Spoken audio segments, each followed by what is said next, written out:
We're going to be covering three main topics today, which is the Cyrodiil and Imperial City meta, class and PvP balance, PvP content, and then we're going to finish it off with a Q&A. Ask us anything. We have two special guests with us today, which we will introduce later in the stream. But I'm going to start off. If you are new to the podcast, my name is Cypher, twitch.tv/CypherPK and youtube.com/CypherPK. I have been covering this game since beta, been covering PvP 99% of the time. That's what I do in Elder Scrolls Online. I play solo PvP. So welcome to the show. I'm going to let everyone just give a small introduction. We don't want to go into too much detail because obviously they're here to hear our opinions, not who we are. Like, they don't really care who we are. They just want to hear what we have to say. Let's start off. King Richard, go ahead. Introduce yourself. Hey everybody, I'm King Richard. For those of you who don't know me, I Twitch and do YouTube videos. I've been covering ESO for a while now, and I'm known for playing the Magic and Sorcerer class. I mainly focus on small-scale PvP, solo PvP, and dueling. And I also do PvE content occasionally. Fangresh? Yeah, I do small PvP as well. I've been playing the game a long time, since beta. I do PvE as well. I PvE to PvP. I think we all do that a little bit. And I do 1vx, but I also do small group a lot of times at night. Lefty Lucy? What's up, guys? I'm Lefty. Been playing the game since beta, like most of these guys. Also interested in small-scale PvP. I main the Dragon Knight, play mostly on a stamina build, and I also play the Werewolf pretty religiously. All right, guys. We're going to get started, but before we get started, I just want to introduce two new guests to the podcast. The reason we brought we're going to be bringing new people to the podcast, and the reason we're doing this is because most of the core panelists have pretty similar, PvP background. We all do small scale or solo PvP, and we want to bring a variety of people with different points of views regarding the game, regarding PvP, and just to have a more well thought out discussion with different, views and opinions. I'm going to start off by introducing Crown. Crown, I'll let you take the floor and just say a little bit about yourself. Your ESO career and what you do with ESO. Go ahead. Hello everyone, my name is Nate actually. Crown was my second tune that I swapped over to a little bit later on. My wife got me into the game on hour 1 to reserve a whole bunch of names, including this one, before the crown was actually as an icon on the leader's head, and I only started playing about 3 months in. Most of you probably know me as the guy leading the Crown Zerg, even though my groups tend to be 12 to 16 most of the time. And in general, you love me, you hate me, but I'm the Crown and you follow me. Jules is also another special guest we brought on to the show. She's mainly going to be focusing on the class balance portion, but she also runs with the guild. I'll let you talk about yourself and what you do in ESO. Go ahead, Jules. Hey guys, I'm Jules. I run with Haxus. We are usually about anywhere from 8 on a low night to 16, 18. We're on EP, and my main was a Magicka DK for a long time. I've been playing since beta, but I've been PvPing since 1.6. And yeah. So I just focus mostly on Magicka DK. I'm leveling up my Templar and playing Sork and kind of jumping around, for all of the different classes right now. All right, welcome to the stream, guys. Welcome to the podcast. Thank you, Crown and Jules, for being special guests onto the show. Eager to hear your guys' opinions on some of the topics we're going to be talking about. So, first order of business, let's just dive right into this.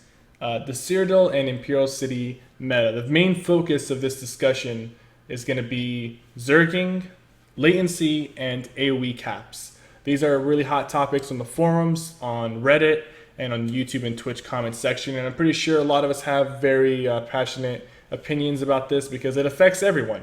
Latency is something that has no favorites. It will screw a Zerg over, it will screw a single person over. Everyone is affected by latency, everyone's affected by AoE caps, and Zerging plays a big role in both of those issues. So let's let, what do you guys want to talk about first? Or just I'd like to first just point out the use of the term the meta. The meta. The meta can mean different things to different people, and the term that most closely approximates what I believe most people believe it to be is the standard for whatever it is that we're talking about. So if we're looking at the meta for a group of 8, typically you'll have, or as a standard, you'll have a certain number of people in certain classes or fulfilling certain roles and responsibilities.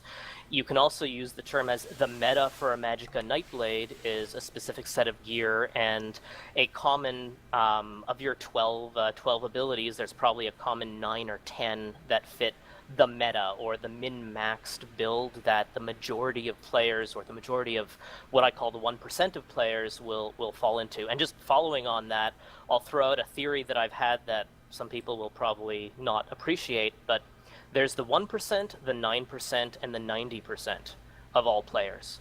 And the team at Zeus, I believe, are orienting the game towards the 90% to make the most number of people happy.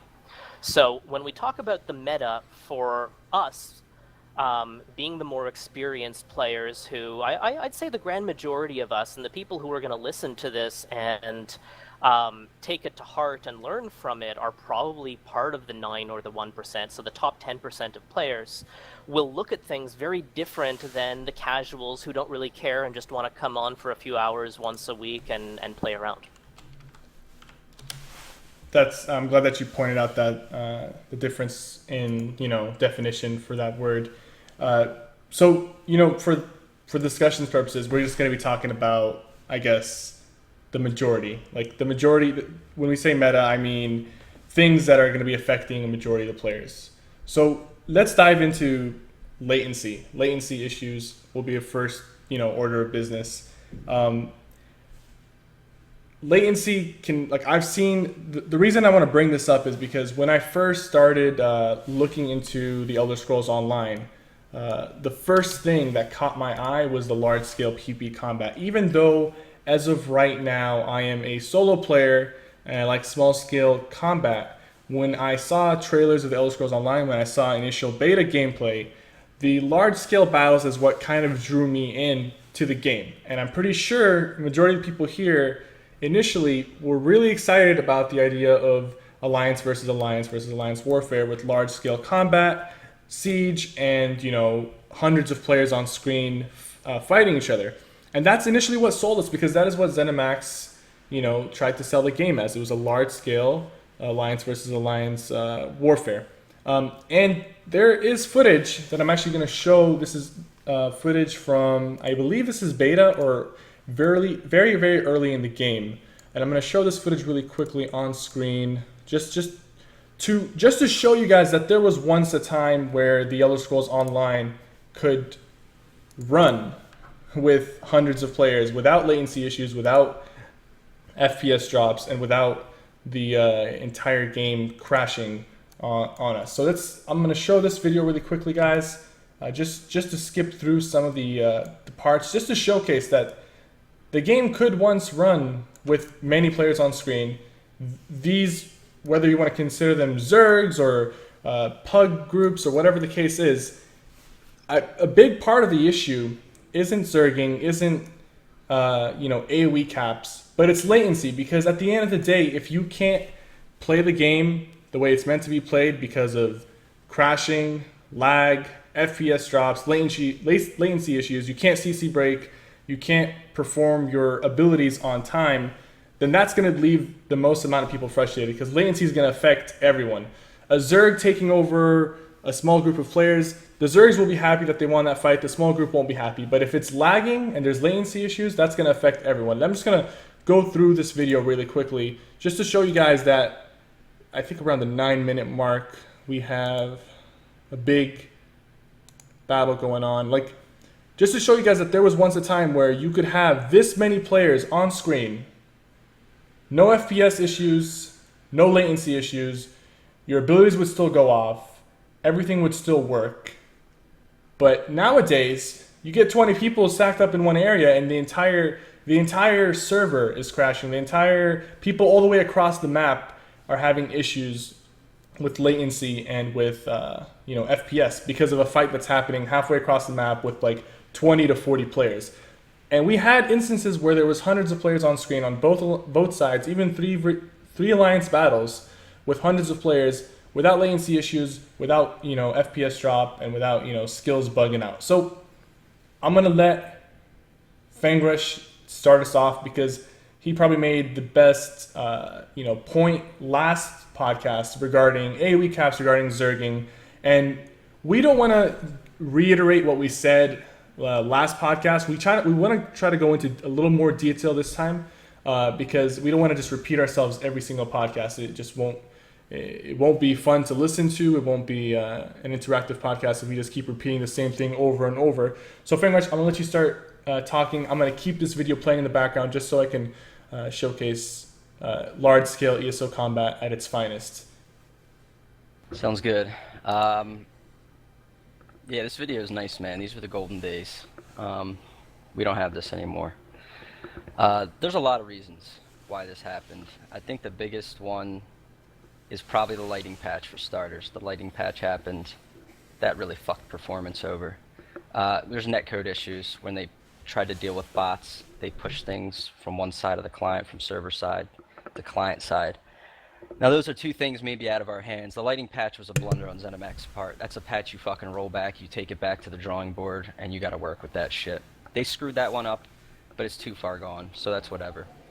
The big things I think that happened after that was when they did change AoE caps. And you have to understand, they didn't change AoE caps for performance. They changed AoE caps because people were getting mowed down in Cyrodiil by broken-ass builds. And rather than going and balancing those builds, they put in AoE caps. And AoE caps didn't fix the problem because they made other changes after AoE caps. So AoE caps are fucked. And what happened is people started balling up. And I've mentioned it on the forums.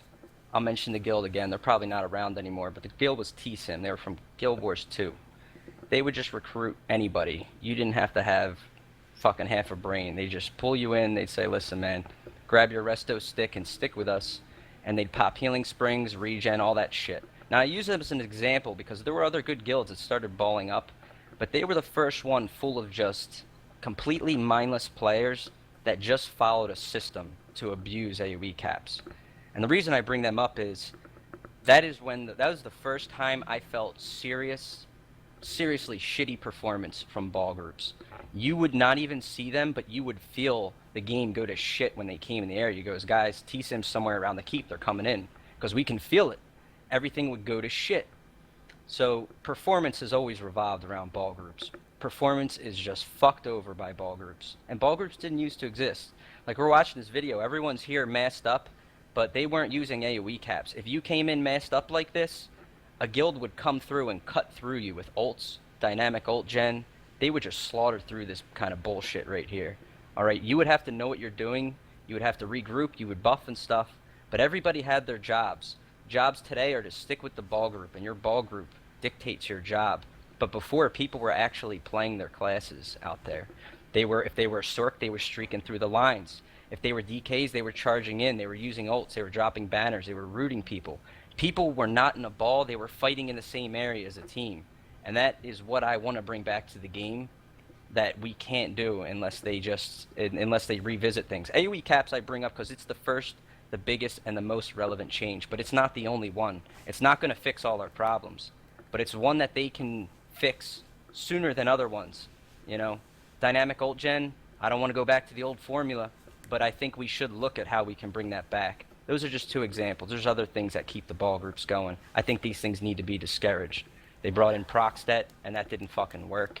You know, that shows that it's like, hey guys, we kind of care, but we don't know what the fuck we're doing. That's what Procstet was. If anything, Okay. Procstet. Well, consider though, they brought in I love Procstet, you, and Fangrush. it's being abused the same way by the ball groups I was about to say that. as other things. Yeah. Right. that's what I Procstet, mean, if like- anything, just made ball groups stronger because ball groups are a little more organized. So they'll line up the Procstet and they'll take out players even easier than before. They called it the Zerg Buster. If anything, it buffed They had the Zergs. audacity to do The that. Zerg buffer, you mean? But The Zerg but buffer. that's the thing. Like, if they're gonna put shit in and they don't know what they're doing, like, it's time to come and talk to the people that have a fucking clue on what your change is gonna be. If they came to us before they put that in and asked us, we could have told them straight up, this is a stupid ass idea. You need to fix AoE caps before you put something like that in. Like, maybe with that and the scaling damage, maybe then it would have been more relevant, and it would be more relevant than it is today. Is it a fix-all? No. And do I think there should be easy skills that break people up in ball groups? No, I don't think there should be. I think breaking ball groups should be encouraged by smart gameplay, Yes. and the design is not there. I don't want an easy one-hit button and be like, oh yeah, just use the fucking blow 'em up skill. You know, that's not fun for anybody. It should involve tactics for a small group to take out a bigger Sorry one. to interrupt there, Fangrush. The easy blow them up one button skill is exactly what and I'm going to exaggerate, but that's what the 90% want. They want to come in, they want to kill people, they don't want to have to work at it, they don't want to develop their expertise. I mean, coming from a gladiator in WoW, the amount of effort and the skill necessary to get to that level, in this game, to succeed in PvP, well, and then again, how do you measure success in PvP? But to kill in PvP, it doesn't take very much skill. You just have to follow a meta. I mean, watching Cypher's That's the problem. stream, there's people who do that every week. Some people come in, join my guild, and they say, oh, I'm using Cypher's build. And my response to that is, well, then you can get the fuck out of my group because you're in a 1v1 ganking or dueling build, and that does absolutely nothing for the group. But that's a problem with the meta. That's what I'm going back to here. That is Someone the like problem. Cypher could have been in a 20-man group using his build back when this game came out because he was Exactly. an effective player to the group.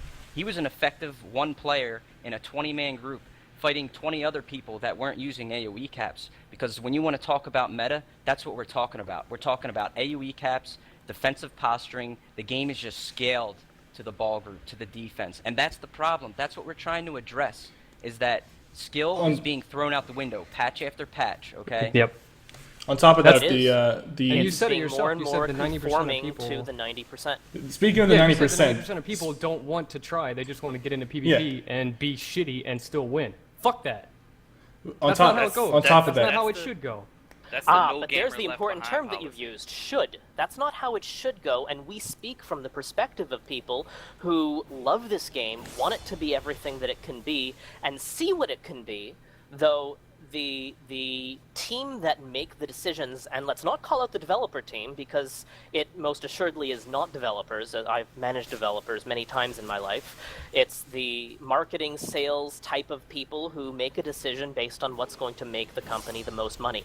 And as a businessman, I completely agree with that from a business perspective. As a player and as what I consider myself a pretty good PvPer, I think that's a horrible decision for my own personal happiness in game.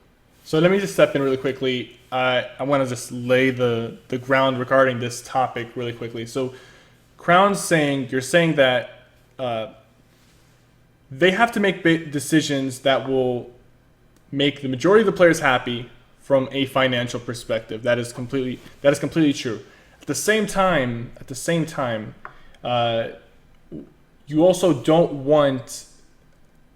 Here's the thing: you can make a majority of the players happy without feeding the need to have easy ways to win. Because even though some people necessarily don't want a challenge, maybe they don't want a challenge because they're not used to having that challenge in this game when they're running the way the AoE caps are set up. But the point is, we need a way for the meta not to lean towards easy wins, easy stack up, easy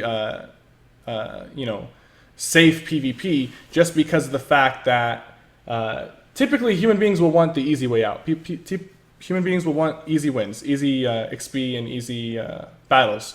So you could give that, but then you take away the integrity of PvP, because at that point you'll have a majority of the players being happy while you're shutting out a small minority. But there will always be a minority that even though we're technically a minority, it's a big part of the game. Because when you watch, Wait a minute. Time out. See, that's what's been pissing me off about ESO lately. is there's this policy going on, this no gamer left behind policy, where there's every patch they're rewarding people who don't know how to play the game. Yeah. When I started playing ESO, I was a scrub. Period. I ran into Lefty Lucy, and he was the only one that I knew that was doing small scale PvP. That made me want to get into small scale PvP and learn how to play the fucking game. Period. And there's this policy going on where right now nobody's trying to learn to play the game. They just every update they put an easy button in for people, and it's been going on for a while. Like every update, it's Elder Bowls Online one update. Next update, it's Elder Zergs Online. Next update, it's DKs Online. Like every update, there's an easy button for people who don't want to sit down and learn how to play the game, and that's a huge issue for me with ESO, and that's kind of pissing me off because I mean people say like, hey, you know, these big time PvPers aren't the majority, but honestly, we are. Like, we are ESO. That's what this podcast is about. We get on every day. We stream this game. We make YouTube videos. We Sell copies. We sell copies. We sell this fucking game. Like, people come in my stream and they're like, hey, I can watch you play the game, but I can't play the game myself. Like, you know, that means a lot. So we're not the minority. Like, we are ESO. Everybody, the Zergers, the small scale PvPers, the large-scale PvPers, the PvEers, we all have a part in this game. And if they're not going to cater to everybody, then let us know. Because if this game is just going to be an easy button, let me know now. Because I'll go play something else. Yeah. Agreed. Also, if I'm you not want gonna growth, fuck around one sec. I'm gonna let Jules speak because she has not said anything yet. But by the way, Jules, feel free to just butt in whenever you feel like it. If you have something on your mind, just say it. But Yeah, I have lots of things to talk about as far as like the AoE caps, what Fingers was touching upon. But look at most of the successful MMOs and games out there right now. They tend to cater to the majority while not destroying the integrity of PvP.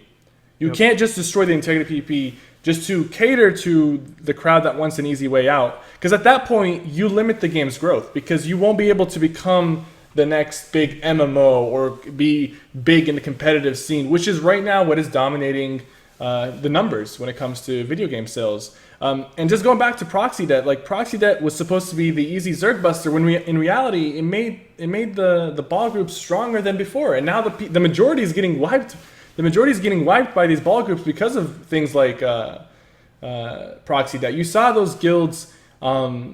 I remember back when Havoc was still running, like Proxy Debt was their main source of wiping a majority of the players. Now that goes back to, like, you know, you wanna help the majority while not taking away the integrity of the game, but you're giving a small group of players the ability to wipe out, you know, hundreds because of Proxy Debt. So Proxy Debt didn't even achieve what it was trying to do. The thing is, Proxy Debt wasn't meant to destroy Zergs, because there's a difference in my opinion between Zergs and ball groups. Ball groups, it can be a group of 8, 10. I mean, this is just my opinion.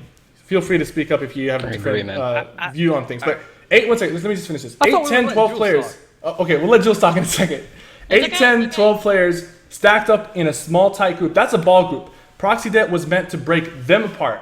The group of players that are 40, 50, but are spread out, those players don't have as much of a negative impact on the PvP scene as much as a group of 10, 12 players all stacked up, abusing the fact that AoE caps will not hit them, and using things like Proxy Debt to wipe large groups. Jules, go ahead, speak up.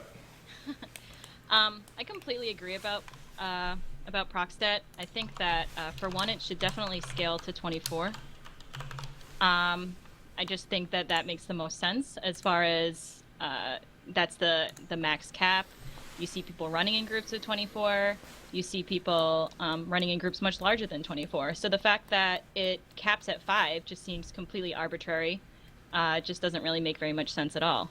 As far as like AoE caps, I think AoE caps are also bullshit. Like I said, you know, I'm generally running in a group from, you know, anywhere from 8 to 16 people, but when we're getting Zerg down by, you know, 60 to 80 people, and there is nothing that we can do. It's very similar to a 1vx situation. It's just the numbers are you know, exponentially larger.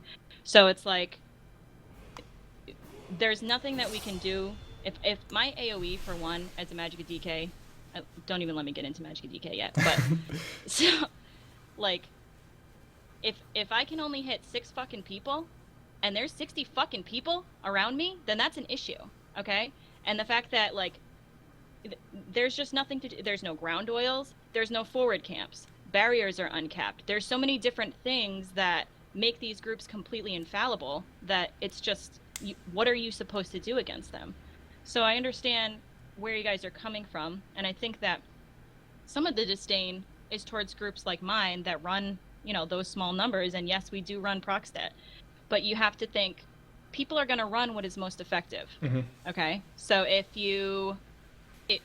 Proxstat is going to work to our advantage, then we're going to use it because it does a fuck ton of damage and it's going to kill a bunch of scrubs. That's just the way that it is. So, I mean, I don't know. I Well, want that comes challenging back to the PvP meta as well. conversation. Yeah, I mean, I want challenging PvP as well. We play different kinds of games. I do small scale, you know, with coding and stuff, and sometimes, but generally I am in Haxis groups. So even though we all want, you know, competitive PvP, challenging PvP, I don't want to just roll over scrubs all day long. I want to have to think about the skills that we use and stuff. But when lag is so bad and there's nothing I can do against fucking, you know, 60 people, then whatever. It just gets to a point where the game isn't fun to play, and that's an issue.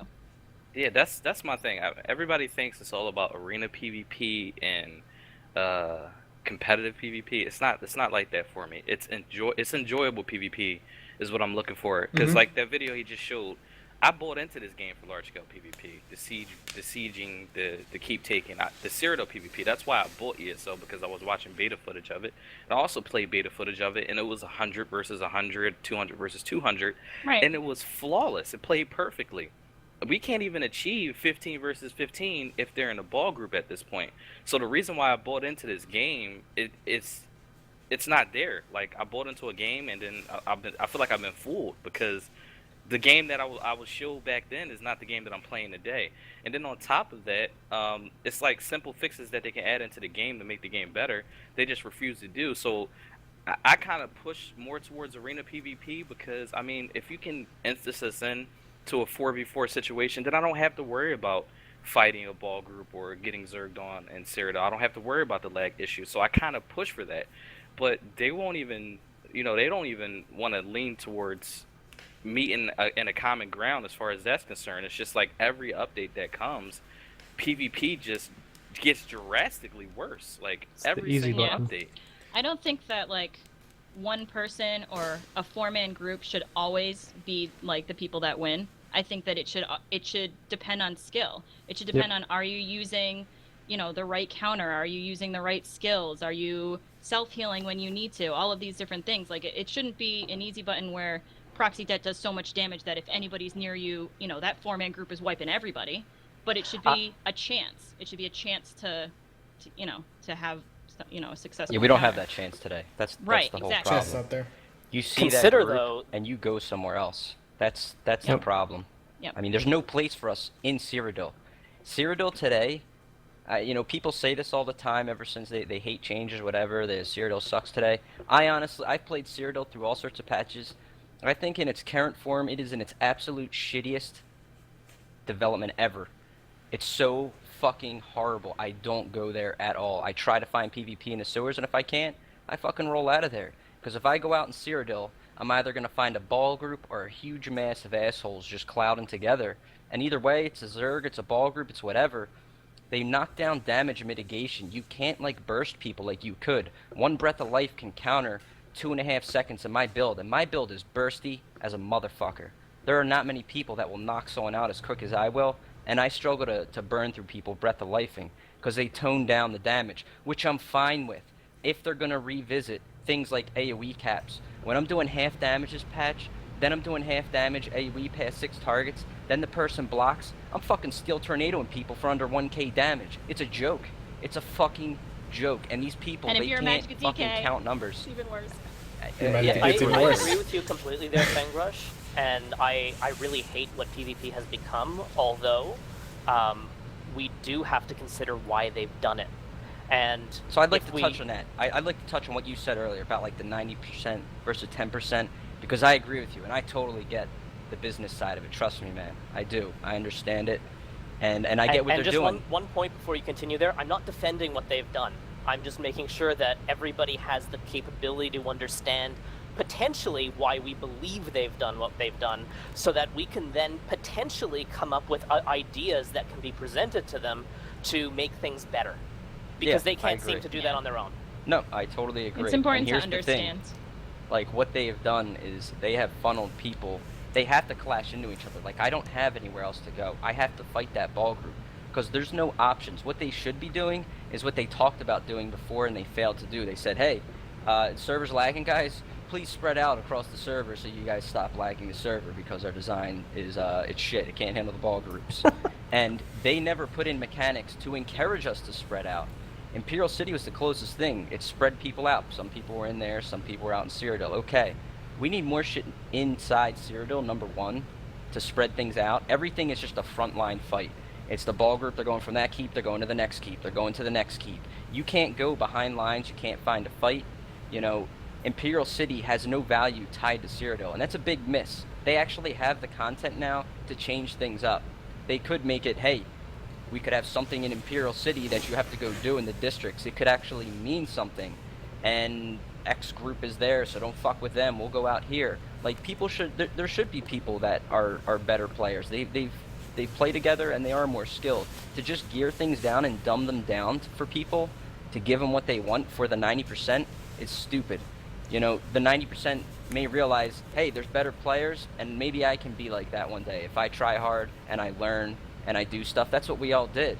You know, none of us walked into this game and we had it mastered. We had to go and learn this shit. We had to go die to people and figure stuff out, find friends, work in groups. I mean, that's what the game is. That's what an MMO is. And they're just not encouraging it. It's so simple. You could walk into this game and some guy says, yeah, just get the resto staff out, do A, B, and C, and follow that guy over there with the big fucking crown on his head. And that's it. And, like, you're good to go. You're completely, like, missing so many mechanics. You don't even know AoE caps exist, but you're doing your fucking job just because you did that. And that design is terrible. This kills what Cypher was talking about, the integrity of PvP.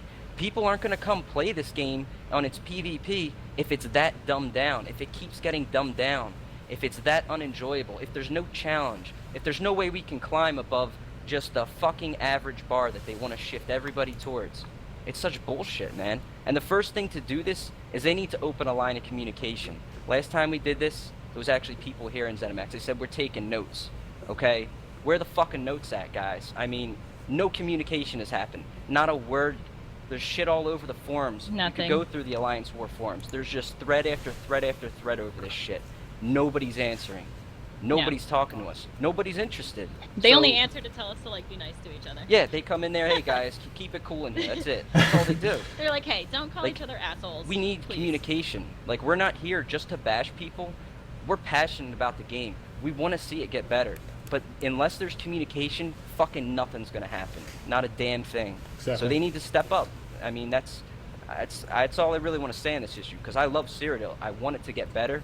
But somebody needs to fucking step up and address these issues. Two things I want to point out. One comment from the Twitch chat from Arbicus. He's saying the marketers need to understand that to create a great MMO, you need to encourage the 90% to aspire to become the top 1% and reward the top 1%. Games like League of Legends, games, all competitive games, all MMOs, they will have the 90% aspiring to become like the top dog. That's basically, you know, how life is. That's what attracts people. The potential to get better, the potential to become an experienced player in the game. But when it's dumbed down and you already hit your climax as soon as you play like a couple weeks of PvP, you hit your climax potential. You're good to go in this group because you can run this and that with the resto staff. Then you don't aspire to become anything because that is the most effective. Second point I want to make is players will use whatever that is necessary and that is, for some players, within bounds of terms of service. Like forget exploits, forget bugs, things that are legitimately in the game. If it is in the game and running that particular strategy or item set or build is going to give you the best chance at being successful, a majority of players will do that. ZeniMax's job is to make the successful route still have integrity and still have some sort of degree of skill and knowledge required to be successful. So, does anyone want to make any more comments? I got 5 seconds Yeah. of comments. 5 Lefty, seconds. go for You it. go, Lefty. All right. First thing, Fang Rush. I would go gay for you right now. After that. I'm just like, you said so much shit that I wanted to say, and you said This it just became a different conversation. I'm sorry, dude. I fucking love you for that. Like, that was fantastic. You just expressed my feelings to the T, and you did them exactly the way I would too, with no filter, no censor, just fucking here it is. This is it. I'm putting it on the table. I love you for that. It's amazing. you.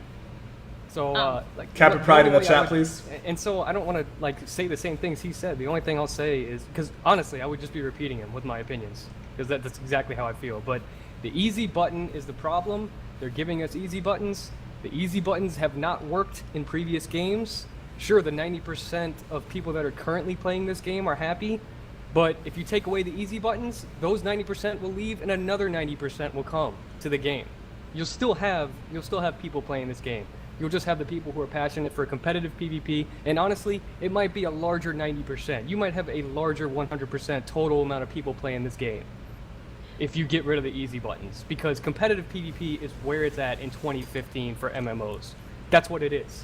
I'm sorry. Like, if you're not in that group, then you're not in the majority, and that's what it is. So, take away the easy button. It hasn't worked for previous MMOs. Previous MMOs have died because of easy buttons. Don't kill ESO. That's all I have to say to Zoss. Don't kill ESO with the easy button. I'm sorry. I'm done. I think Now, the let's only... talk about rewarding the 1%. Sorry, Jules, I interrupted you. Say what you're It's okay. saying, and then I'll go. I think the only other thing to touch upon would be the removal of AoE caps would help both Zerging and Latency, I think, because it would encourage people to spread out if you would be taking full damage from all of the AoEs around you, and obviously spreading out would help Latency, and all of the calculations from AoE caps also contribute to Latency. And then the only other thing that Fingers touched upon was that he likes to play in the sewers more than he likes to play in Cyrodiil, which I know a lot of like small scale and like 1vx people tend to like the sewers more because there's less like giant groups of people. And I think that they really fell short with the sewers because there's just absolutely no objectives. You can't claim anything. There's no... It's just like die, respawn, and it gets incredibly boring and like The tedious, sewers and is it's filled just with not... PvE players. And it's full Yeah. of scrubs that take absolutely no effort to kill. We want to compete with Like, they're not there to Yeah. PvP. Right. Right. But the real those PvP players are not even there to gonna be PvP.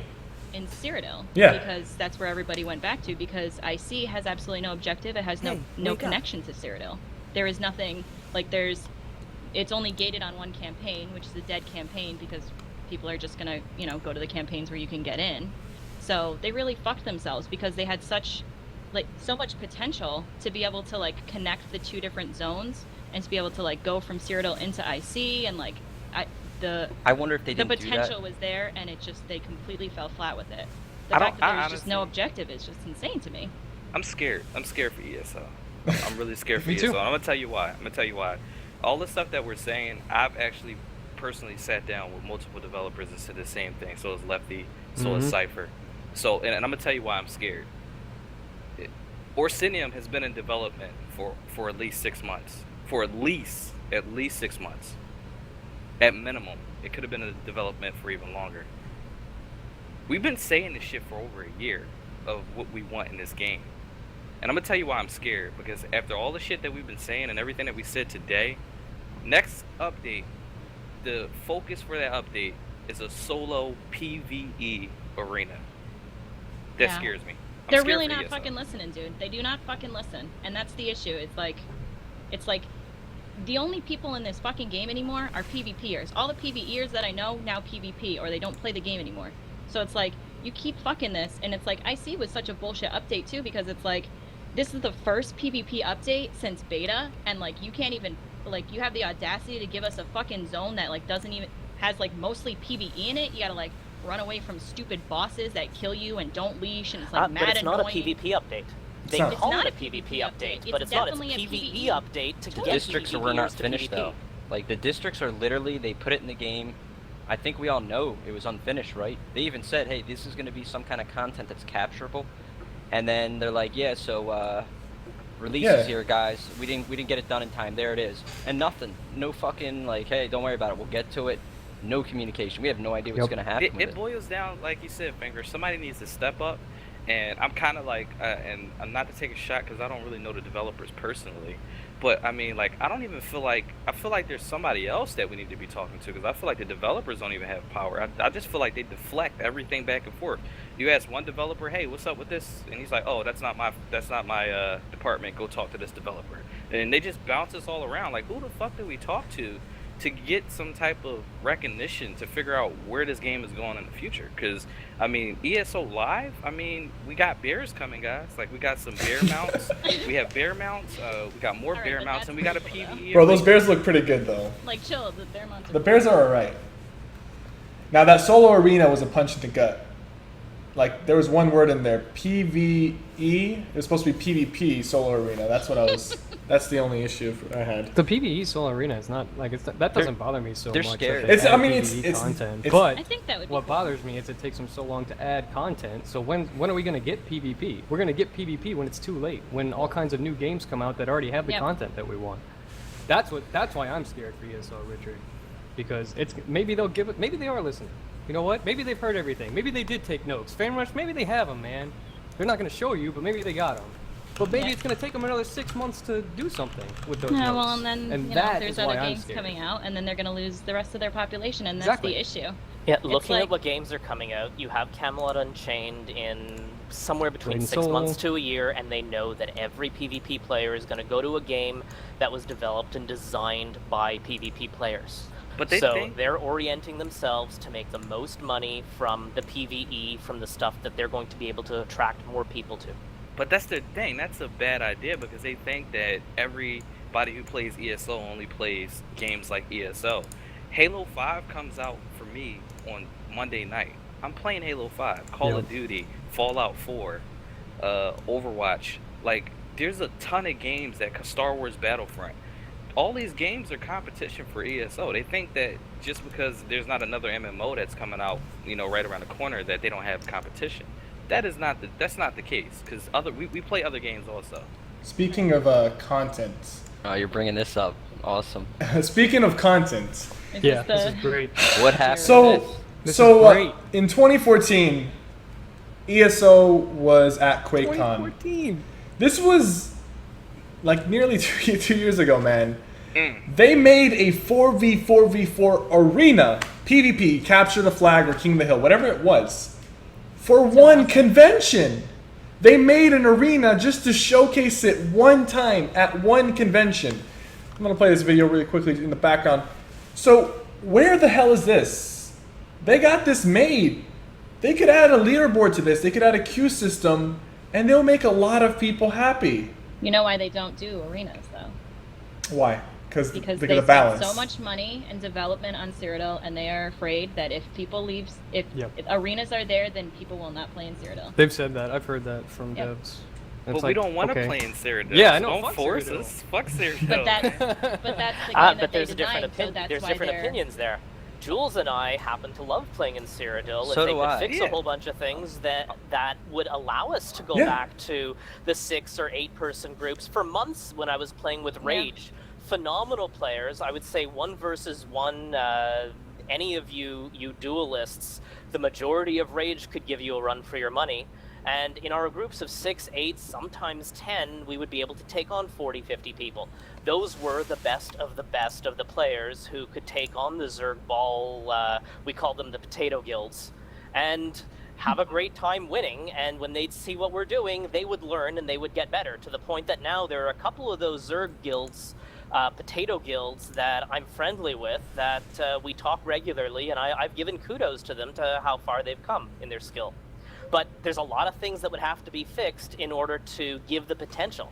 And the potential to become one of the 1%, the best of the best players, there's nothing rewarding for that anymore. Get the most AP, and maybe you can get a fucking well-fitted piece of gear to deconstruct into a gold mat. We're gonna get into the whoever the fuck came up with the well-fitted gear as PvP rewards is now. I've been asked not to swear too much and only use one of the swear 30 odd words. terms one after the other that I came up with earlier. Is a donkey, for lack of a better term. Like, who the fuck wants well-fitted heavy gear on their tune, 5 items that they're going to deconstruct anyways? Yeah, it's just so mindless. It's just, so we don't want to run 3 hours like we did last time. So there is still, we're going to shift really quickly. Do you want to reintroduce Jules? And let me go ahead and do that. So saying... we brought 2 special guests on today's podcast. The reason we did this is because we didn't want just one point of view, which was the small scale and solo PvP. We heard your feedback. We're going to bring more special guests on future podcasts because we want back and forth discussion. We don't want to all just be like patting each other on the back. Yeah, good job. Nice point. We need some back and forth friction. So that is why we brought Jules and Crown. Jules, you are playing right now with Haxus, right? Yeah. And Crown, what guild are you playing with? Right now, Resilient, Victorum, and Rage are the 3 guilds that I run with. Okay, and these players predominantly play in anywhere from 8 to 24 man groups. So we wanted to get that perspective as well, not just the solo and small group perspective. So guys, second topic. Now we could go into. I'm actually gonna save that second topic and make that the third topic because the third topic actually blends in better because we were just talking about this towards the end of the discussion. PvP content, gear, justice system, PvP, arenas, battlegrounds. We don't want to spend too much time into this because a lot of it is just repeated. But let's talk about the gear. An issue that I have with the game right now is if I was a PvE only player and I wanted PvP gear, I could just go purchase Morag Tong, purchase Shieldbreaker, purchase the Phoenix set. You can purchase every single piece of PvP gear that this game has to offer as a PvE player with gold, with currency that you can farm while doing PvE. On the other hand, PvE gear, most of it, if not all of it, is only attainable by going out and doing the PvE content that ZeniMax has made for us. Now, this wouldn't be an issue if the PvE gear and the PvP gear was more balanced and was more like you had different routes you could go on both sides. But there are sets that I would like to use on my DK that I can't use because I have to go grind dungeons, and there are sets that I don't have right now because I hate doing PvE and I don't want to spend all my time doing PvE. Why can't I purchase those sets? Why can PvE players purchase the PvP sets?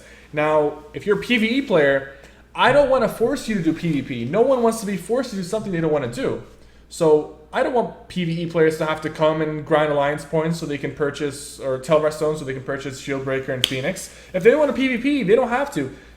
The big problem right now is like even the PvE players, some of them right now are in the Imperial City sewers. They don't even want a PvP. They're there just so they can get the Telvar stones, get their gear, and just get out. But really, they could just purchase it if they wanted to. As a PvP player, I don't have that luxury. I have to go run dungeons if I want to get the sets that I want.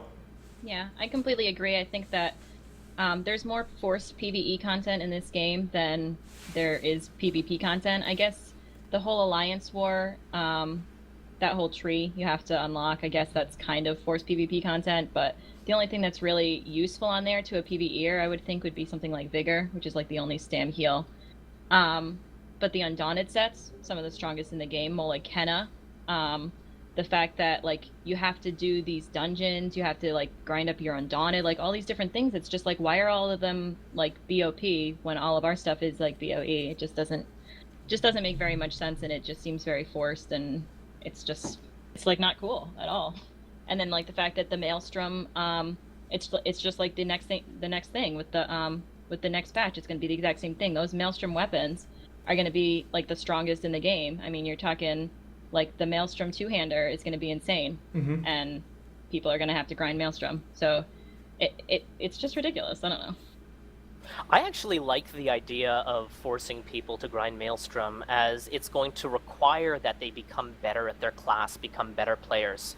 And a great PvEer isn't necessarily a good PvPer, but they understand their capabilities, they understand their limits a little bit more, and if they're paired up with good PvPers, then they stand a much better chance of learning more quickly, more efficiently, and becoming the PvPers that they can. But I think that if there was just a PvP arena, you could just give the Maelstrom PvP arena, and you could do. I mean, there's just so You could have many both. different You could things have both. do. That's the issue. Yeah, You could do there's like a bias 5v5, and if you Yep. win, like if you kill X amount of players in X amount of time, then you have a chance to get this Maelstrom two-handed weapon from the the PvP arena Yeah. of Maelstrom. There's Or you there's just- so many different things that you could do in order to like encourage people to be solo and do their own thing, but it's So so ZeniMax, discouraging. really quickly, ZeniMax, I mean, they've thought of this, right? And they implemented it, but let's look at how they implemented it. Master weapons. You can get them by doing PvP, or you can get them by running the what do you call it? What is the arena called? Dragon Star. Dragon Star Arena. I ran it like twice. So Right. let's compare the differences. One of them, Takes once a month, 30 you minutes, have a 40 minutes chance. to complete. Once The a other month, one takes you have a a month. chance at getting a master weapon. You have to be in the top 2% of your alliance. You have to be pretty badass at what you're doing, and then on top of that, you have a chance to get a master weapon. And then on top of that, your master bow might have defending on it, Yeah, some defending fucking trait or bullshit. some bullshit ass Okay. trait on it. And then you're like, okay. Or you can run Dragon Star Arena. Takes you like 40 minutes. Run it multiple times a day until you get the one you want. So You should be able to grind to get gear in a PvP fashion in the same way that you can in a PvE fashion. And that's what's fucked up, is that you can do these things over and over and over again, and you just have more and more chances to get the same gear that we want. So it's like, Here's the issue, though. This is my issue with it. I don't mind that you have to grind in PvE to get the gear. My issue is there's not even any PvE content that's really worthwhile to do to want to even get the gear. Like, for instance, this whole Molag Kina helmet thing.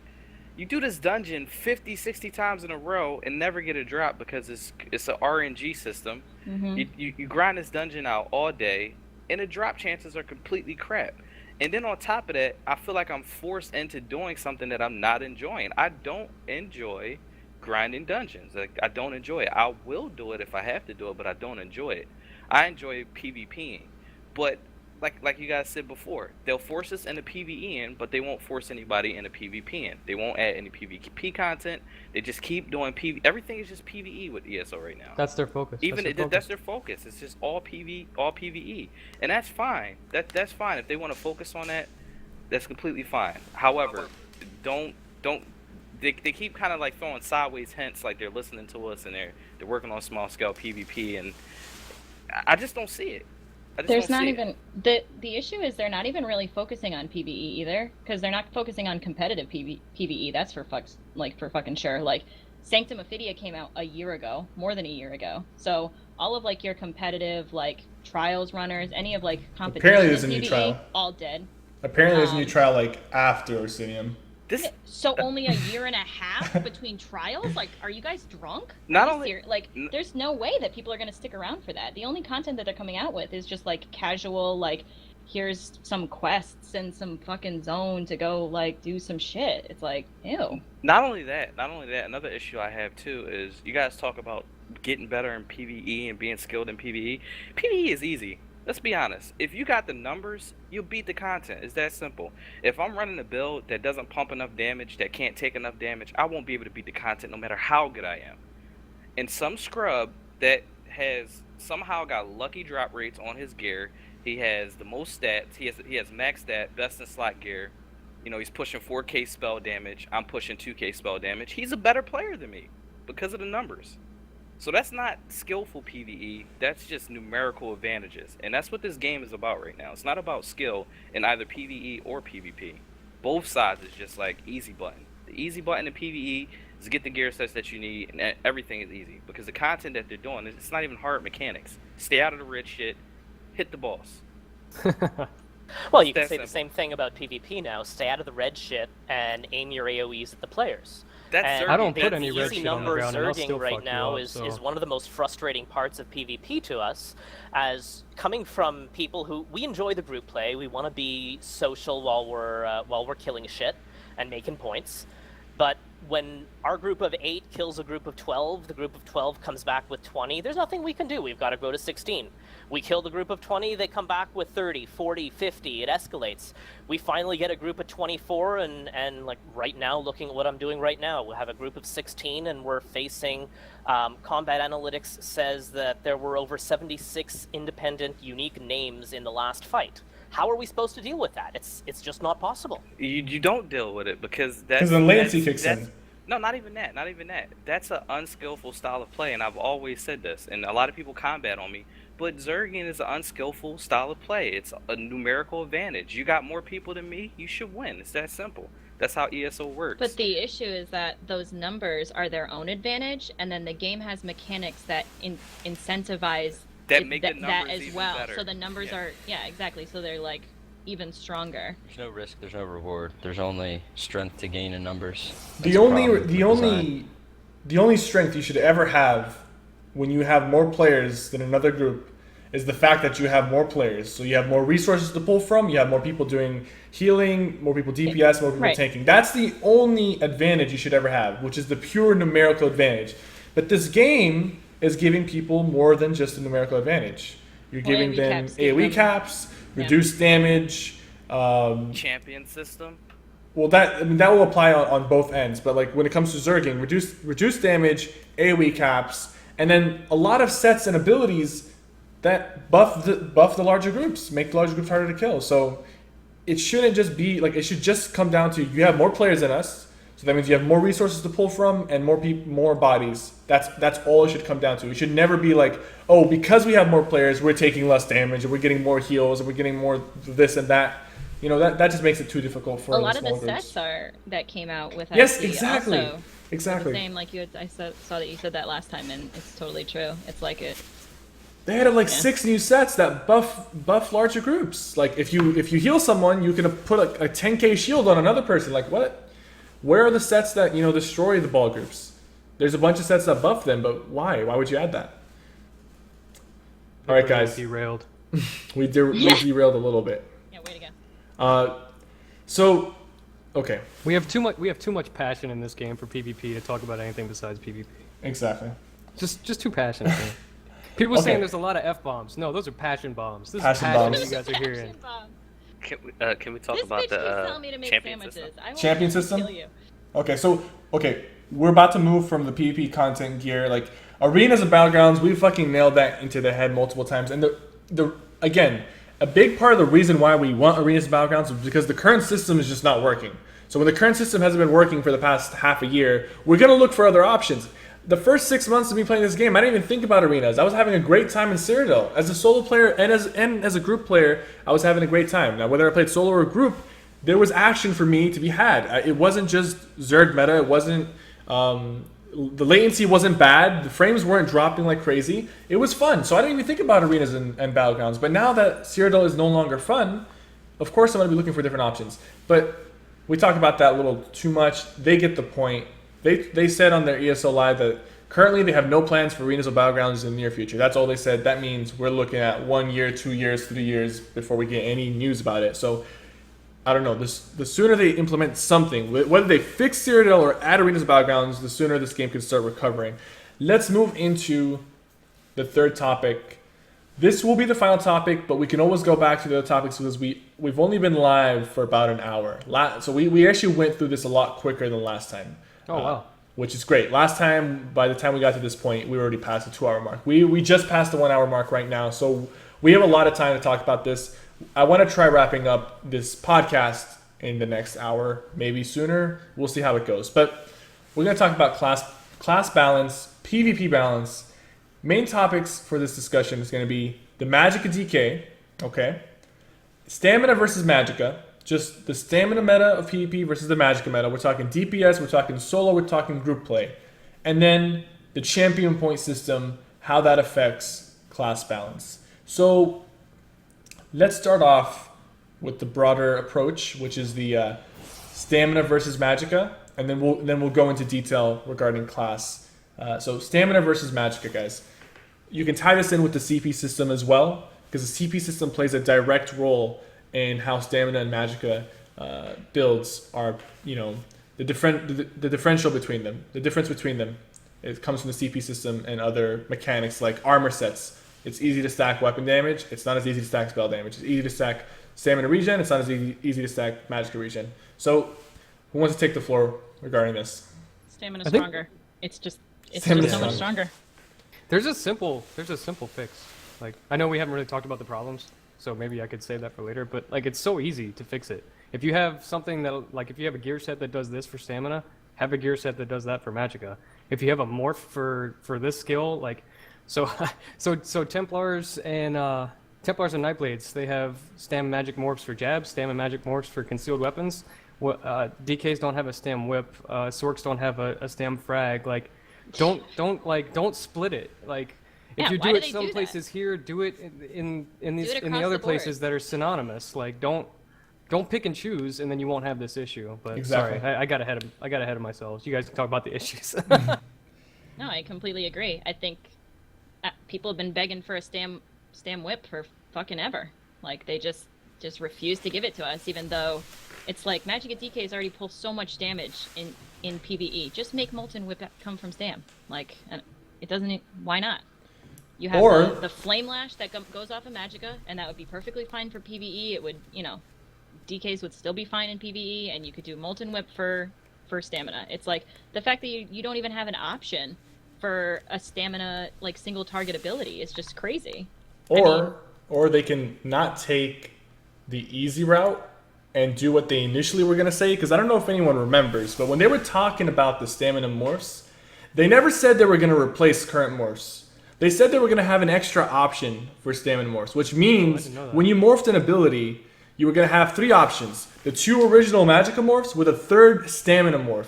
This would have avoided a lot of issues that wrecked the previous meta of, for example, Magicka Nightblades used to hit just as hard as current stamina Nightblades because they had surprise attack acting as a armor reduction with the the bread and butter DPS. But then they took away surprise attack for Magicka Nightblades. They gave it to the stamina Nightblades.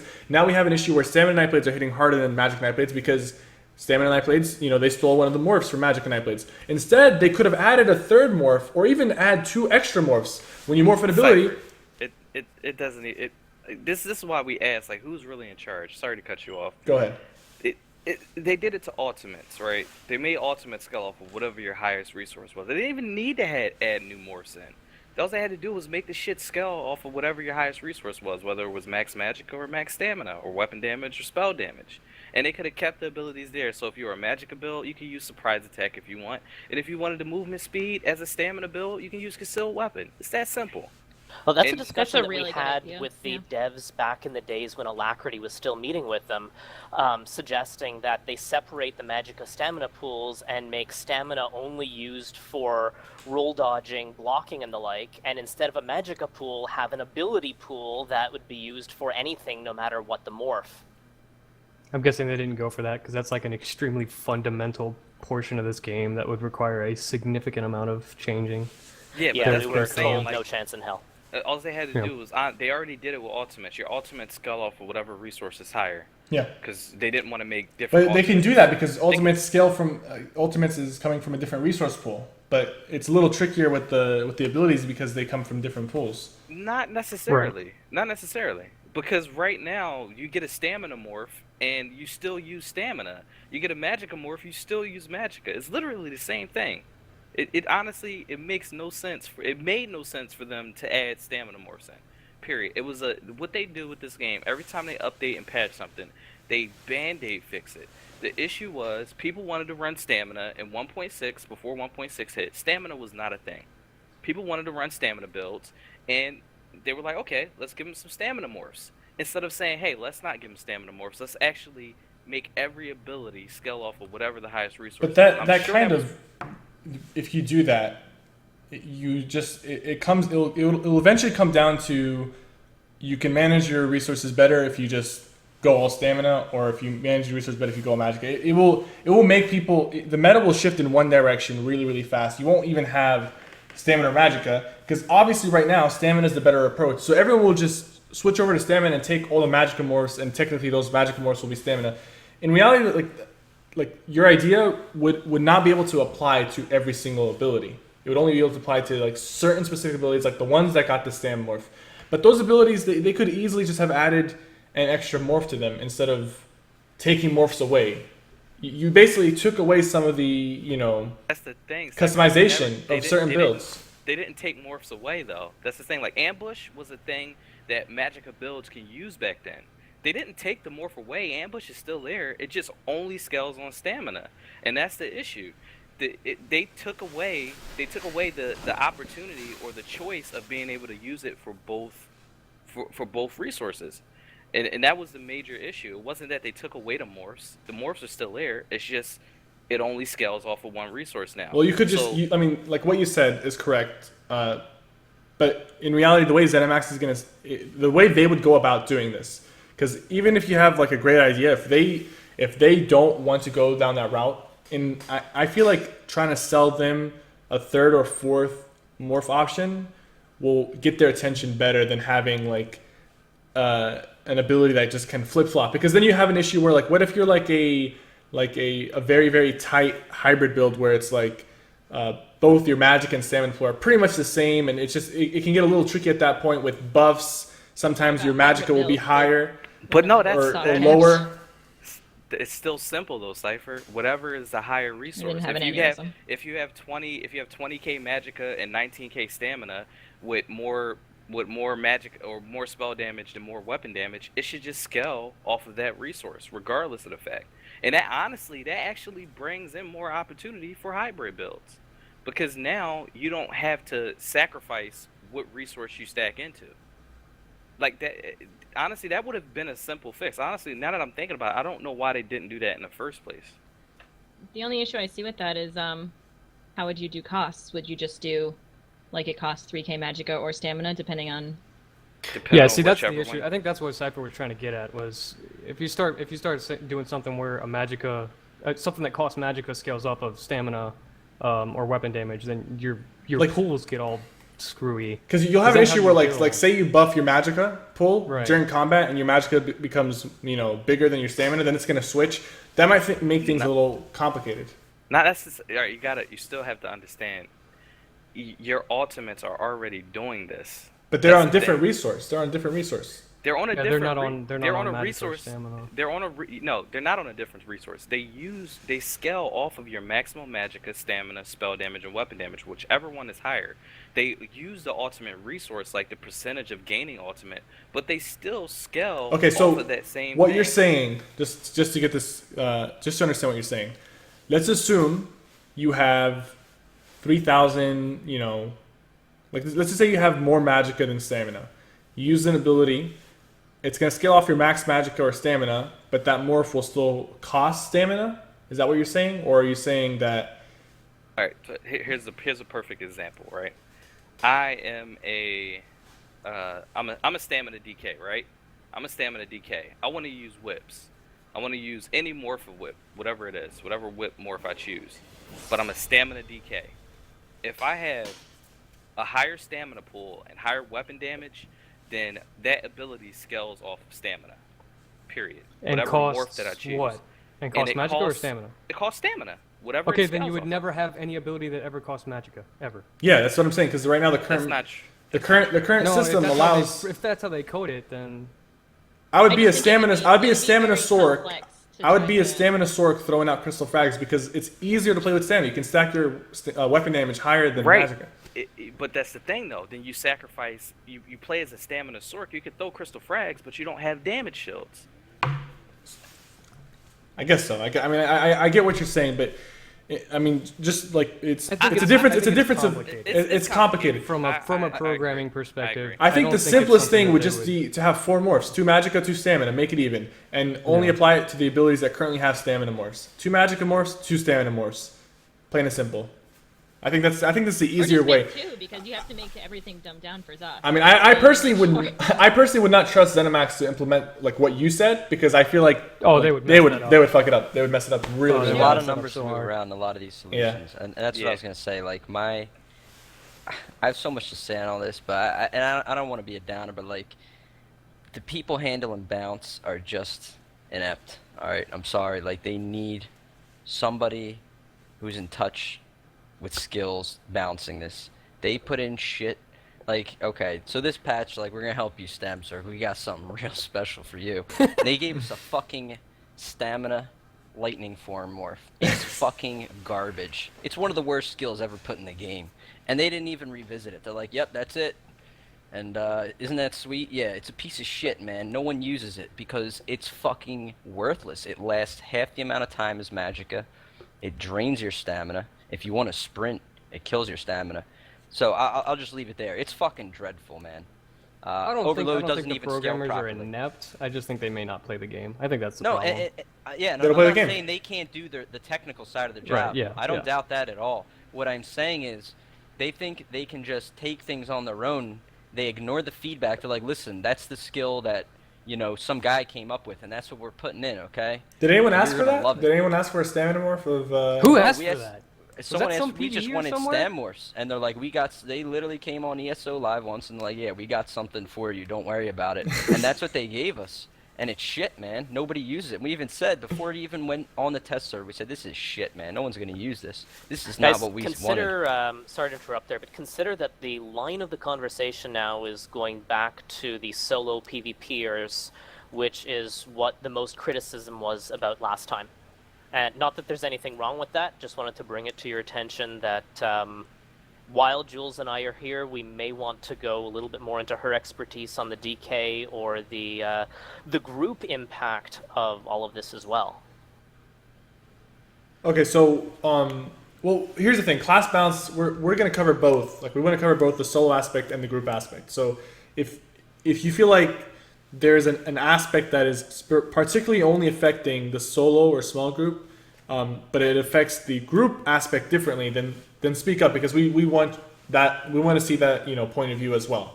So Are you saying like the look stam morph is good for even a group play? Is that what you're trying to say? Yeah, I Because- don't. No, think I'm saying it's largely irrelevant, as when we're looking at a group play, and I'm going to take arbitrarily, say, a 16-person group as the meta. That's what most of the... I'm going to use the term better. It's probably not the right one, but V, Rage, and Victorum tend to try and stick with 16-person groups.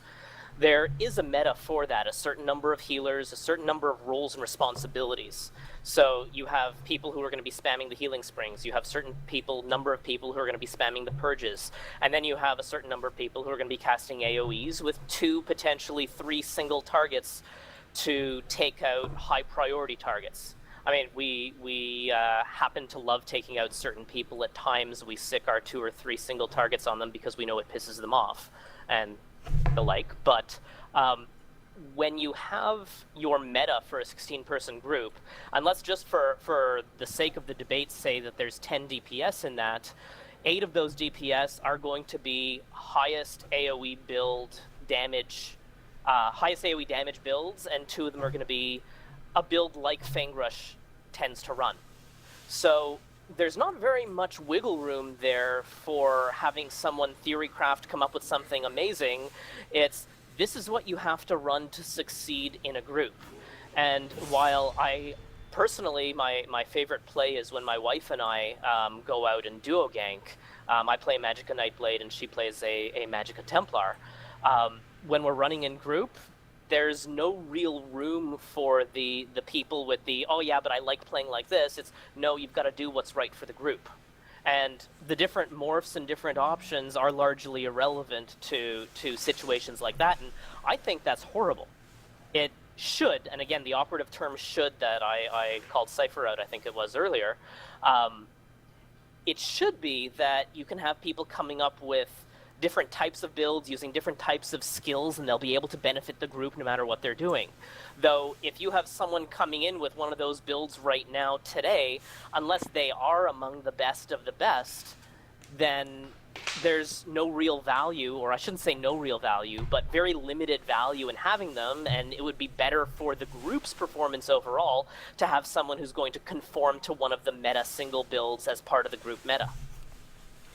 Well, I mean, that goes back to the group meta, which is like there's a problem with the group meta because there's no room for customization. You have a system that works, you run the system or you don't.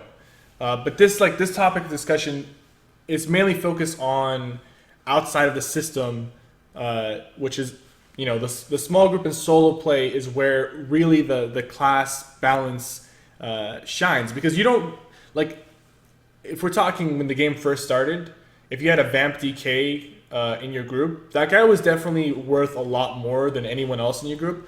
Currently in this meta, like, you have your priority people that you have to fill in.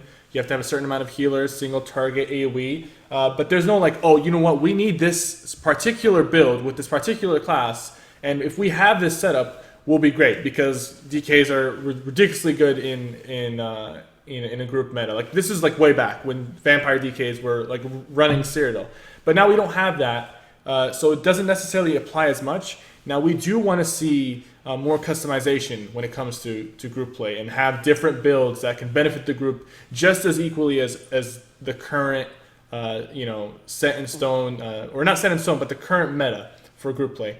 But we want to see that. Yeah. Although discussing an individual an individual skill doesn't really bring that to fruition. If we want to build up enough ammunition to convince the right people at Zos to make the unique builds, the interesting theory-crafted builds more useful, then we need to justify that type of build and look at it as part of the bigger whole. Right now, Fangrush not to cut you off. I'm trying to figure out what the topic is about at this moment, because I'm a little bit confused right now, and I'm just trying to get back on track. We're talking class balance. No, I know what PvP the topic balance. was, but I'm talking about, like, what are we talking about right now? Because I'm confused right now. I'm in the same. I don't know, like. Okay, I'm sorry, I detracted a little bit there. In talking about class balance, looking at, say, a Magicka DK, Stamina DK, we're discussing some skills there. Well, in a group scenario, right now, don't really need any Magicka DKs. One of them spamming choking talons would be nice. But overall, if we're discussing class balance for a solo play, a small group play versus a larger group play, it's a much bigger picture than the individual skills. So, like earlier we mentioned Whip. Well, Whip is just one skill that has no place in a large group environment. Well, we want to cover both aspects. We want to cover both aspects, though. Can I say something about that? Because that's I don't. Like, all right, so Whip does have a, like, me and Lefty, I use Whip in my group build. I was about to say, we have videos on YouTube where we fight in small scale PvP, and we go up against these larger groups, and we wreck them, and we run no AoEs on. I have zero AoEs. It's zero AoEs. Dude, I could go in a group. I don't care if Cypher's running Trap Beast and like fucking Warhorn. I don't care. We're still gonna fuck people because it's me you're and gonna Cypher. fuck like, the potatoes up. You're not gonna walk even into the a guild of potatoes. 24 potatoes, and yeah, you're gonna wreck shit. But if you go up to a group of even 8v versus your 2, and I've tried that, forget about it. And the Huge reason difference. why is because the damage About to they, say the that damage. they do to you will be 100% because you are less than 6 people. Not even- whereas no, the look, damage that you do to them will not be 100%. It's not even that. It's also this meta. They took away the ability to down Exactly. people quickly. I was just about to They say that, made this- Fangrush. yeah, The like- damage nerf, they took away the damage nerf. I got videos on my YouTube channel. I don't care how good you think your Zerg group was. Last patch, I will drop a Magic Cadet, Curse, Entropy, drop a Dawnbreaker, and wipe you, period. I don't care how good you were. I could because drop the damage was anyone there. from any of those groups. I'd have 3 people break off. Methuselah and 2 other guys tried to chase me down, and I just killed him. He's like, wow, I Yeah. didn't know you hit that hard. Yeah, that's what happens when you don't have 20 people on your back, and you try to fight me with the open world build. Like, you'll get put down really fucking quick. So, when we're going over the different options for builds right now, to me, as predominantly a group player, they're largely irrelevant because, yet, Jules, you may have Whip on your bar for group play, though The only thing that really changes on my group bar, honestly, is I'll slot like Impulse. But as a DK, you have so many different things like Talons and Deep Breath and all kinds of things. But there are still like plenty of single target things on my ability, like on my bar. The only reason these Zergs, these Zerg players are being successful right now in ESO is because of broken mechanics. That's the only reason. Because you guys get in the ball, and they run over you and they spam AoEs. Because the mechanics are broken. And what happens when they do that, you get hit with Talons multiple times, people are fearing you. You're just getting CC locked and hit with AoEs. And it's broken mechanics stacked on top of broken mechanic. And it makes people think that they're doing something good. If the game was more responsive, and if those damage caps and AoE caps were not in place, people would not be able to do that. Guys. Let's we want to focus for this last bit. We want to focus on like even though the particular skill might not have a relevance to the larger groups. Like we talked about the larger groups, we talked about that aspect, but a lot of players do care about their individual skill and their individual relevance to either their group or their alliance or just themselves. Like people will care about whether their particular morph is performing properly or not. And even though that morph maybe doesn't really affect in a group, they still care. People still care if their whip is crappy or if they don't have a stam whip or if they don't have this option.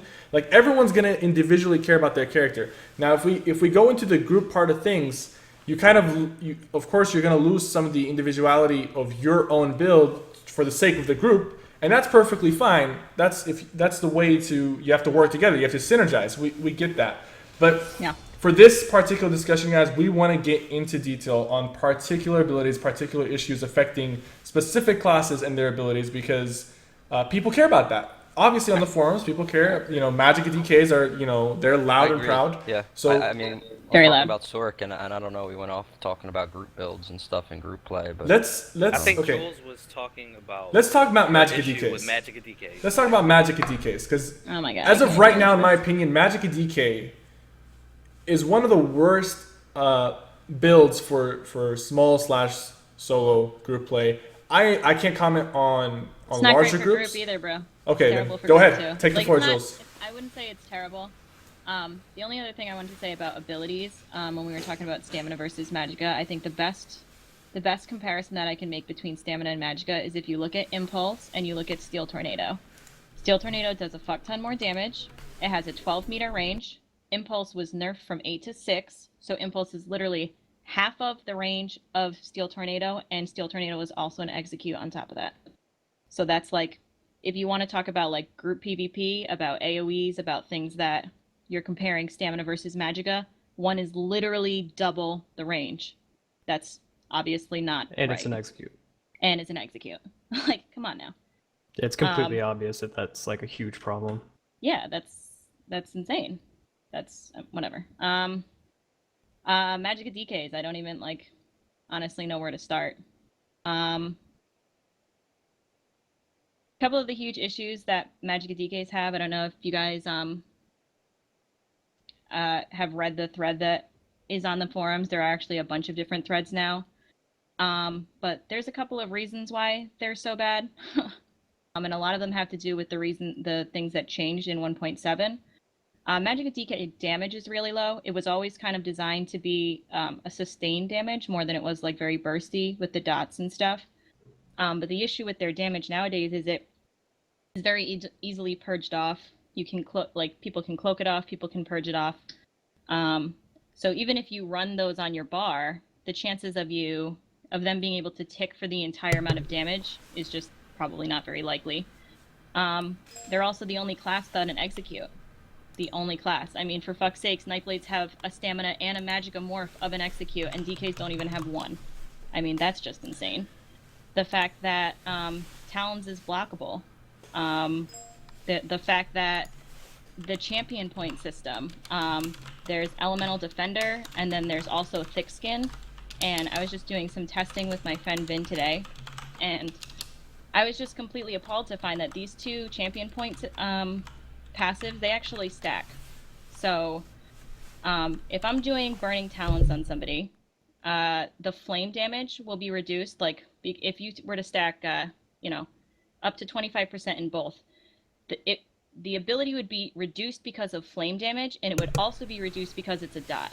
Now they don't stack on top of each other to be 50% reduction, but they partially stack to be about 34 to 35% reduction. So if you look at the fact that magic DKs are nothing but flames and dots, and the fact, like, it's just completely atrocious. Like, how do you? There's a how do new you set in the combat- game that's coming out to reduce elemental damage. Right. And also, It's that's like, not just a just Magicka fuck you, DK DK. issue, though. That's not just a Magicka DK There, issue. I'm it's a glad you brought Magicka that up. issue. It's a It's Magicka. a Yeah. Magicka issue. Yeah, No, I there's- agree. yeah. And there's no It physical... crushes DK. There's the dot. There's the elemental. Yeah, it There's just magic. It crushes Sork and Magic Nightblade too. With, Yeah. not that particular one, but Hardy No one can argue does the with same Jules thing. here. Like The Jules, champion everyone's system. on board with you. Again, it comes back to the honest to God. Like we've talked about the champion system before. It's been brought up on the forums. It's not even acknowledged. It's not even somewhere like, hey, we're aware of the issue and we're gonna look at it. Like, again, someone at Bounce. I don't know who it is. Like, I think again, like the same people doing Bounce are the same people, fucking doing champion programming. points. Like, they're making sure like the sheep are in order. Like, there's enough sheep in Glanumbra, right? Like, you need a Make separate sure guy there's no more deer in who Cyrodiil. works with people and just says, okay, what are the issues? What are the bounce problems? What are things plaguing players? That should be You his know? job. That Yeah. should be his job. You don't need a whole team. You need one guy that can effectively communicate changes, prioritize them, and put them in, and that's it. You Like, can't. that's what we need. You can't make balanced decisions if you don't play the current game. Yeah. They don't play the current game. Their Well, you test can, server you'd just be is. doing it wrong. They're you'd be proving doing it to us that wrong. You can make those decisions. You They're can just make wrong the decisions, but they're wrong. Yeah. I mean, I don't want to say that ZeniMax doesn't play their own game because I mean, I'm I'll sure say it, some of the. ZeniMax doesn't play their own game. It feels like Thank it. you, Jules. Okay, they play a different game, but even if they played their own game, they don't play it enough to be knowledgeable enough about the current system to make the decisions regarding balance. Have you ever seen them play? I Have you have. ever seen Devs play? I've seen. Yeah, I have seen. It's horrendous. I mean, I get it. It's I think horrendous, Devs but does everything. Like, bro, you're a Magicka build. Who do they the play sword and against? board, and you have poison Do they- injection. they run they hybrid play builds, man. They run hybrid builds. Yeah. Do when they I play watched, against other something devs, on- or do go they off play that, against though. people like us? They have testers and stuff, and they rely on them. And honestly, I even know some of the testers, and I've talked to them, and they've agreed with a lot of the points I made, and they just push shit through. Like, this Yeah. falls on the upper level Yeah, of right. the developer's shoulders. They have to It's not realize their fault. Yeah. maybe Yeah. maybe we didn't make the right decision. It's on them to say we're willing to work, and maybe we can make changes. Things don't change overnight. But if you open up that line of communication and you start working with players Yep. that are willing to give you feedback, that's just widely agreed upon. Like, there's just some issues that are widely agreed upon. Like, we touched on CP system, Magic at DKs. We touched on AoE caps. I mean, we discussed lots of stuff, but there's some of these things that are just widely agreed on. Like, you can't even put together a logical argument to counter it. And still, there's just no communication. That's my biggest thing right now. Like, I love doing this, but man, we need the communication. Like, there's less ZeniMax people here than there was last time. Are there any And I here? don't know. That sends a message to me, honestly, about Are there how any they here? feel about. I don't. There's one. Yeah, there's one here. Okay. But that's a lot less than there was last time. Let's say that. There's Yes. nobody here saying we hear you. We're taking notes. You Yeah. know. I don't It's want a to hear that anymore, communication though. issue, though. Yeah, It and I really don't want is. to hear It's that, like, Richard. People I- wouldn't be so fucking salty and so angry if they would just, like, communicate with us and let us know what's happening, and not some, like, yeah, we'll get to it, and yeah, we'll do it at some point. It's like, They don't even say that. They're like, hey, yeah, we hear you guys, and we don't have anything else and to that's say. the last thing that we hear is, like, we hear you guys. That's Yeah. it. Like, stop. I mean, hearing it's- me. Like, do something. It's That's it's, what we're it's Friday night. Like, these guys work on. I mean, they go to work and they're ESO, And I ESO, agree, and then it's Latency. Friday night. So I mean, I don't. Well, I even mean, say they're I'm not sure they're gonna watch the videos podcast. tomorrow. I'm Yeah, sure yeah, they'll it's- watch it. That is- It's not about them being here. It's about them taking action. Taking Somebody action, I needs to agree. take action, because even if they were here, like last time they were here, it was like 6 of them, 6 Yeah. of the different developers, and they were like, "Yeah, we hear you guys, and we're taking notes." And then ESO Live came, people spamming the chat with PvP arenas, and they went through their art books, and then ESO Live came again, and then they had a 50-minute segment on bears, and now we're here today, and they're not here, and then I'm guaranteed, like, there's nothing being done about what we're saying, and this isn't like, I mean, I know the podcast this is only the second episode, but these points that we're bringing up, they've been brought up before. The champion system was, huge shout out to Superman. He tested his ass off on a 1.6 PTS before the champion system hit, and he doesn't play the game anymore because he said if it went live, he would quit because he picked it apart. He said when it's all said and done with this champion system, Magicka builds are going to do 20% or 25% less damage. Stamina builds will do 25% more damage. And he quit the game, and that's exactly what we're seeing today. And this is stuff that happened like 6 months ago. Like, and there's still nobody's talking about. I mean, what update has said, okay, we see that there's an issue with this passive when we're addressing it? I mean, nothing has been addressed. It's just no like, hey, we hear guy you guys. to take responsibility. That's the problem, King. There's no guy we can go to and say, do you agree or do you disagree? And if you disagree, like, let's hear it. Like, if there's a good reason for it, what is it? Because we have no one to bring that issue to. It's like you said before.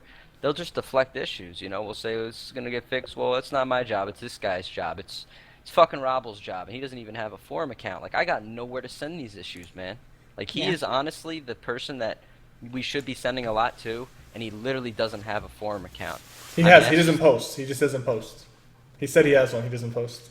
It's a private one. I've looked it up, bro. It's not there. It is not Zalseric Robble or whatever. We need to be able to like open up a line of communication with the developers, not them listen to us listen to them, because nothing's being done. We need to talk to them, like whether it's on TeamSpeak. We need to hear them. We need to have bi-weekly meetings with them instead of doing this. I mean, this podcast is great. That happened for a very long time in in quite a few different PvP guilds.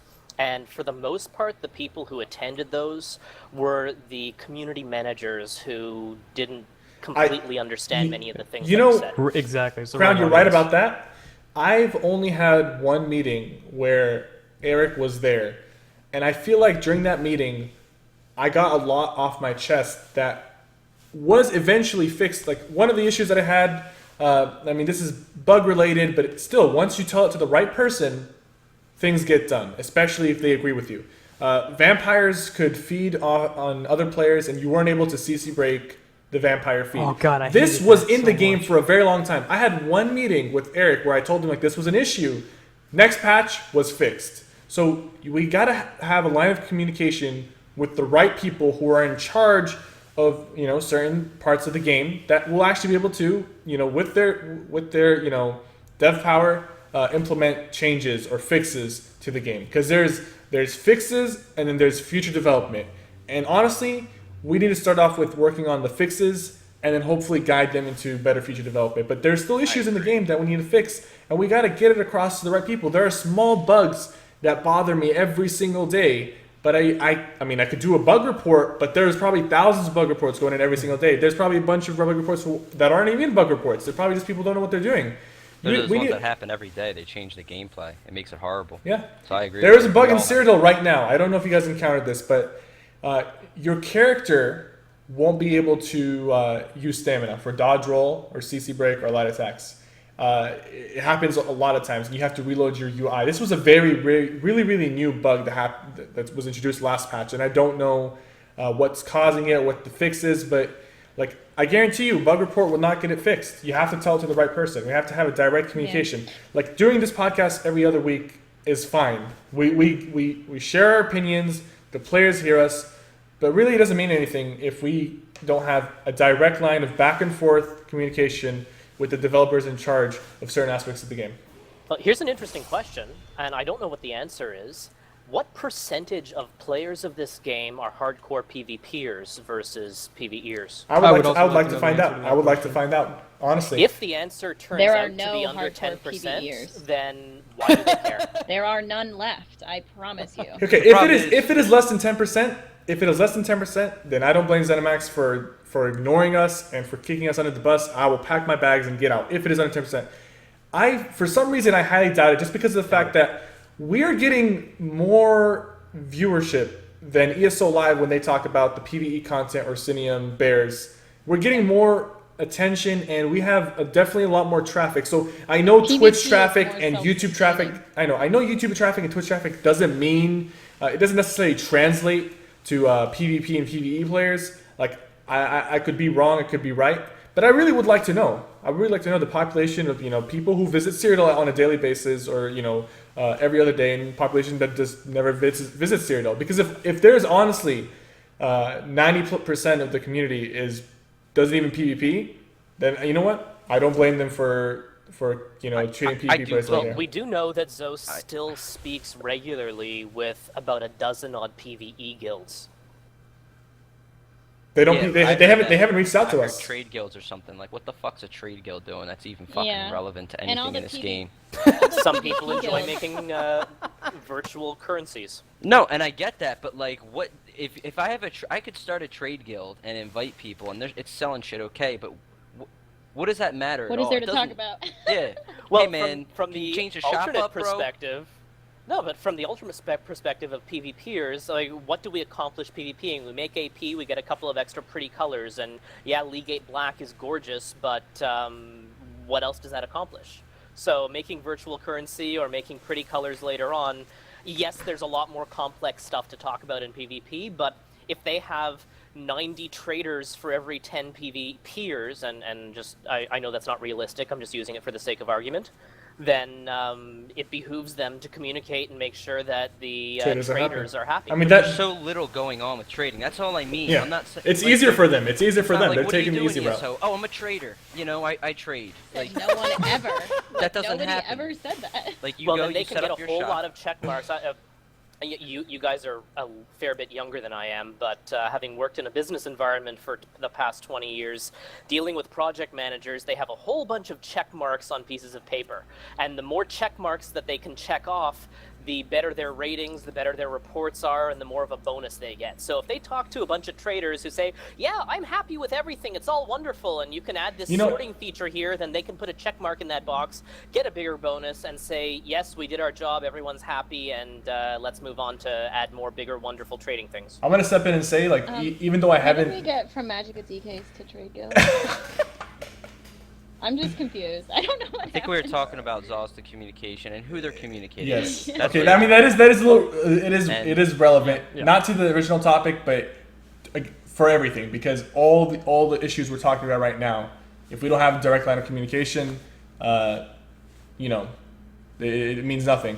I just want to say that even though I don't necessarily agree with everything Crown has said tonight, that is a really good point regarding ZeniMax. They want to just, like he said, check off things. Okay, this player is happy because we fixed this, we added a new color, a new dye. We're doing so much. We're so busy at work fixing all these good things for players who do trading. Like, I am a trader. I am CypherPK and I do trading. But that's not what I do. I do PvP. So if they can't tend to my needs, then I'm gonna have to go. If they can't tend to the PvP needs, that's what I do here. My name is CypherPK and I do PvP. I say that every single fucking stream.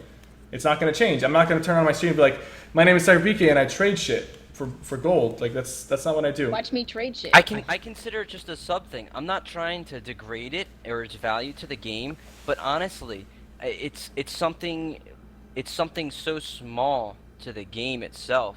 It'd be like, hey, we meet with the weekly fishing guild to make sure the fishing's in check. Like, people aren't doing that, and that's like how I see it. It's a sub portion of the game. So to meet with trade guilds would be the same as meeting with the weekly fucking Fishers Club, the weekly people that meet at the bar on Friday night inside to roleplay. Like, they can do that, that's fine. But the PvP spectrum, there's a big part. And like Cypher said, as far as growing this game, Twitch is a big part, okay? Like, there's a big thing. Cypher gets put on the fucking front page of Twitch. If you don't think this guy sells a huge amount of copies, you're dead fucking wrong. Like, people come and they watch what he's doing and they love it. They eat it up, because it is fun. Because this game's combat system is at its strongest point. That is what they need to capitalize on. So if they're ignoring that today, it's a stupid business decision on their part. Yep. And they need to fucking fix that shit. That's what the problem is. That's what we're trying to communicate here. Like, I'm not diminishing other parts of this game. I have no problem with the PvE. I get it. Make PvE stuff, sell DLCs, run the business. I get it. I get the whole business aspect. But to ignore small things, like right now we need immediate communication and immediate fixes change content that's already in the game. You don't need to continuously build new PvP development. You need to alter what's in place right now and then say, and PvP arenas, don't worry, we're working on it. By the way, we have something we made back in fucking 2014. We can slip that right in here. You could put $15 on that. Motherfuckers would eat it up. They would sell that shit out. They would fucking bring so many people back. They would bring so many people back, man. I want to bring up something like regarding communication.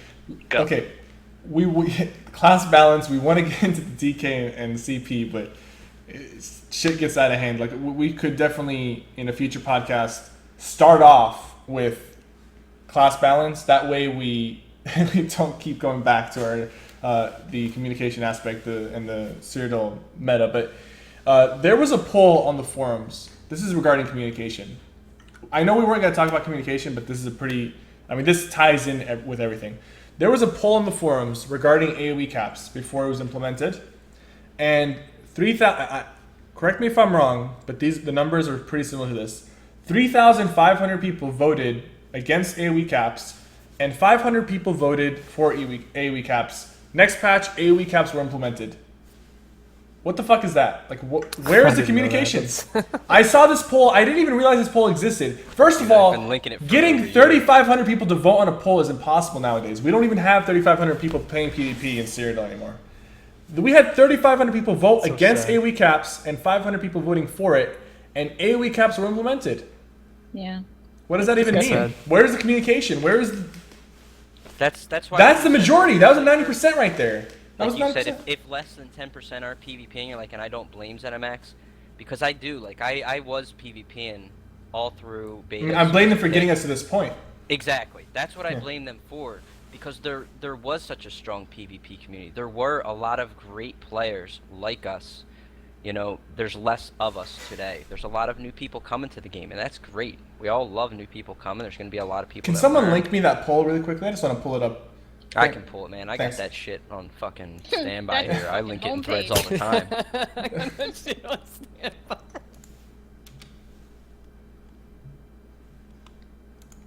Just put it in the TeamSpeak.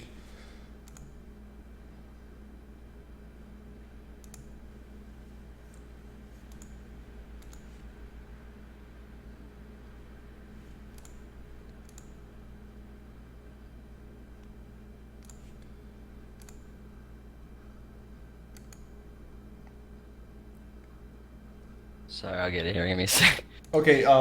Regarding balance, we're gonna have to save that for a future podcast. And Jules, I'm gonna bring you back here. I apologize that. No, that's fine. The only it's just there's a lot to talk about what you guys are talking about. Is that if PvP would just be maintained, it self-sustains. Yeah. The content is playing each other. I said this. It self-sustains itself. PvE is when you need to continually pump out content for. So if they just fixed some of these imbalance issues and some of these lag issues, this shit could run for years and people would have fun with it. It's just a matter of they don't. So people leave. I just want to say that, like I said this before. When you develop development time, let's talk about development time and time invested into a development process. If you put like 100 hours of development time into making a new trial or a new dungeon, people will run that. They'll run the crap out of it, and they'll eventually get tired of it, and they'll want more content. Now we've been playing Cyrodiil for over a year, and we're not necessarily tired with Cyrodiil. We're tired with the bugs and the Zerg meta, the latency problems, FPS drops, the lag, lack of maintenance. That's what we're tired of. But Cyrodiil, when Cyrodiil is running smoothly, it's a fun experience. At least it was until this meta changed a lot of things. But it was a fun experience because it's a different experience every time you go into Cyrodiil. So if they put 100 hours into implementing a real PvP update, I'm not talking Imperial City, which was PvE sprinkled with some PvP, a real PvE update, like for example, that 4v4v4 arena that they had in 2014, you put in the hours, and then people will replay that shit for years without getting tired of it because there's going to be something to strive for. You want to be the best at that. You also will have different strategy. It's going to be a different encounter every single time. But trials and dungeons, throw leaderboards. Trials and dungeons get toned down to one specific strategy that you do to run it the quickest and fastest, and then you will repeat that over and over and over until you get tired of it, and you'll want more. You'll want more content. PvP content is not like that. Competitive sandbox PvP content is not like that because it's different every single time you play it, so you don't get tired of it. I'm gonna pull up this this poll really quickly, just to show you guys this poll that I was talking about. It's unbelievable. It is unbelievable that this. I didn't even know this was a thing. Someone linked me this very recently, and I was surprised to see it like this. We're talking. You'll find my replies in there. I guarantee it. 30. Okay. Do you think there should be an AOE cap? Yes, 502 votes. No, 3,459.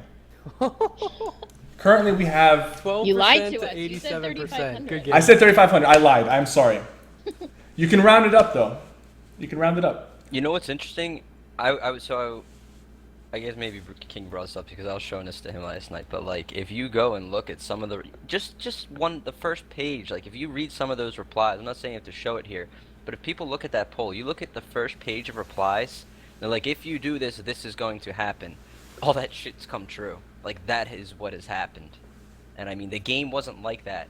To go and say that was going to happen, it was very obvious to a lot of us, but that's exactly what did happen, and that was the fear of a lot of players.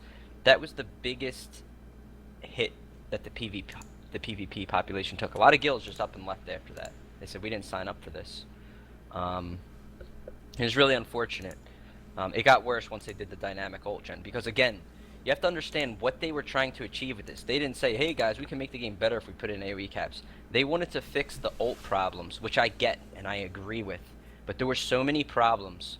The dynamic ult gen formula is bad. Back then we only had 3-piece sets, so everyone was using the dragon set to reduce ult cost by 25 instead of 15. On top of that, ult cost was lower. And on top of that, ults were being built off any crits. Ults were being built off of ults. If you ulted, you would build your next ult off of your fucking ult. And like, it was just insane. I mean, all they needed to do was rework the numbers, but instead they changed how the game functioned. And it dumbed it down, unfortunately. The ult changed something down here. Yeah, so that hurt Magic Mixed as with well it, too.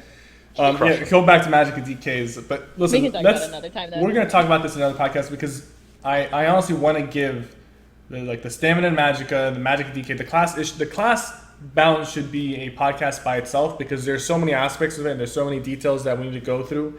It's just we don't want to talk about everything at one time and then just be repeating ourselves over and over. So next podcast we will talk about class balance first thing, and it's going to be the main focus of the podcast. Class balance, stamina, Magicka, Magic DKs, and the champion point system.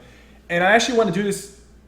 The reason I want to postpone it is because next podcast I kind of want to actually be in game and showcase some of the champion system flaws and some of the class flaws and ability flaws by actually showing you guys instead of just talking about it. That way we can get the message across even better when we actually show the issue and talk about it instead of just talking about it. We're at the 1 hour and 50-minute mark. We don't want to go for 3 hours like we did last time. Let's do. I don't know. I'm having a good time. I'm having a good time too, but we Chad is killing me. You guys are killing me. we can't. All the crown hate. It's crazy. I didn't know people loved me that much. You said this before we started, Crown. You said this before we started that there was going to be some people who did not like you. You did not lie. Well, I've been told to I make a killed a lot of sandwich them like many 6 times, times. and I mean, look at Frozen. The only thing he can Well, ever where is do he? is say, "Oh, you're Zerging." I wonder how much salt it would let's take to let's melt him. Let's not even. Let's make him cry some more. no name drops. No name drops. Yeah. No name drops. We'll This is just not. call him that Frozen guy. Then. This is not. This is not. I'm being offered real world money to play the song from the movie in my computer through TS here. I love You guys, that song. Jules You and can- Ren, you both knew you were coming into a tough crowd, so I Yes. respect you for that. I want Yeah, to it's all encourage to good. get more people on here. I think this is great, and I'm glad Cypher did reach out to you guys and got you on here. So I don't want to discourage other people that are relevant to the conversation. You have to have that some we should thick be skin, having though. here. You have to have some thick skin. Yeah. Which is understandable. But as panelists, we have respect for each other. We're not gonna, disrespect each other. The chat, they can do whatever the hell they want because it's a free world. But let's get to the last part of the podcast. We got Q&A. Ask us anything. So here's how we're gonna do it. guests, we want you guys to get involved as well, but we're going to allow you guys to answer one question that you really want to answer from the chat. Jules and Crown, just one question. You pick one. Richard, Fangrush, Lefty, you guys can pick 3 questions. We just got a $1.11 donation from Mad Shadow Man, but keep going, talk, everything is good. We don't want to take too much time because we want to have future podcasts. We don't want to just cover everything in one go and then not have things to talk about, even though there's a lot of things to talk about, but we got to be focused. A lot of the a lot of the constructive feedback we got from the last podcast is we were talking about too many different things. We were jumping all over the place. So we want to be focused. Next podcast, we'll talk more about balance and the champion system and Magic and DKs. For now, let's do the Q&A. Guests, you guys can answer one question from the chat. Panelists, Richard, Fingrush, Lefty Lucy, and I, 3 questions each. Let's go. You guys can just, as soon as you get the question you want, you can just start talking as long as another panelist isn't talking. And chat, go ahead and start asking your questions. I'd like to make one point ahead. before I answer a question, and that this is a video game, and I am amazed at how seriously some people take this. Like, it's the only thing that brings value to their lives. If you see your personal sense of worth as being related to how you play a game, then you really need to spend some time in real life doing something other than sitting in front of your computer. Come on, man. Totally unnecessary. Oh, you should see some of the whispers I've been getting the past few minutes.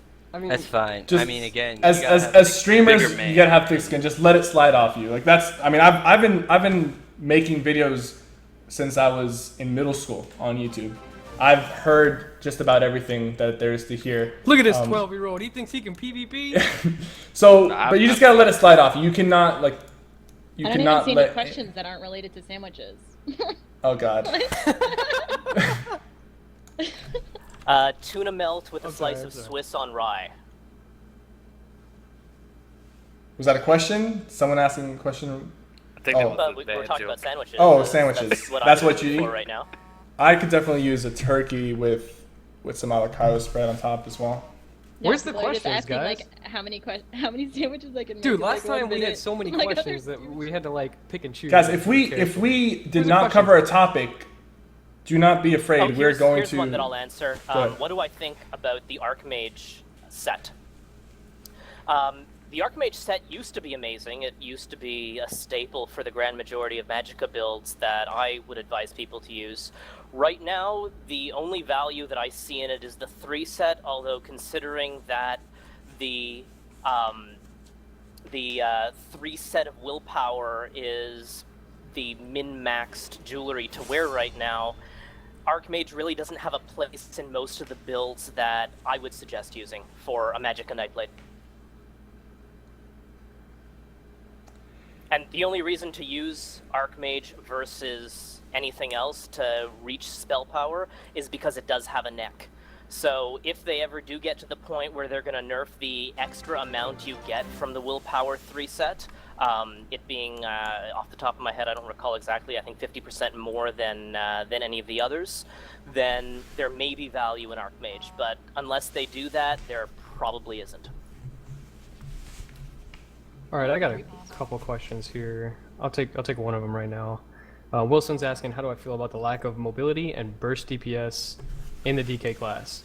Okay, so it goes back to what the DK. Okay, so there's 2 conflicting points here. So you have the DK class, which is supposed to be tanky. That's how it's always been.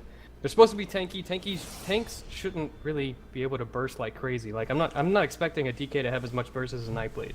Because Nightblades are your stealthy class, they're your assassins, they get in there to do burst DPS, they get out.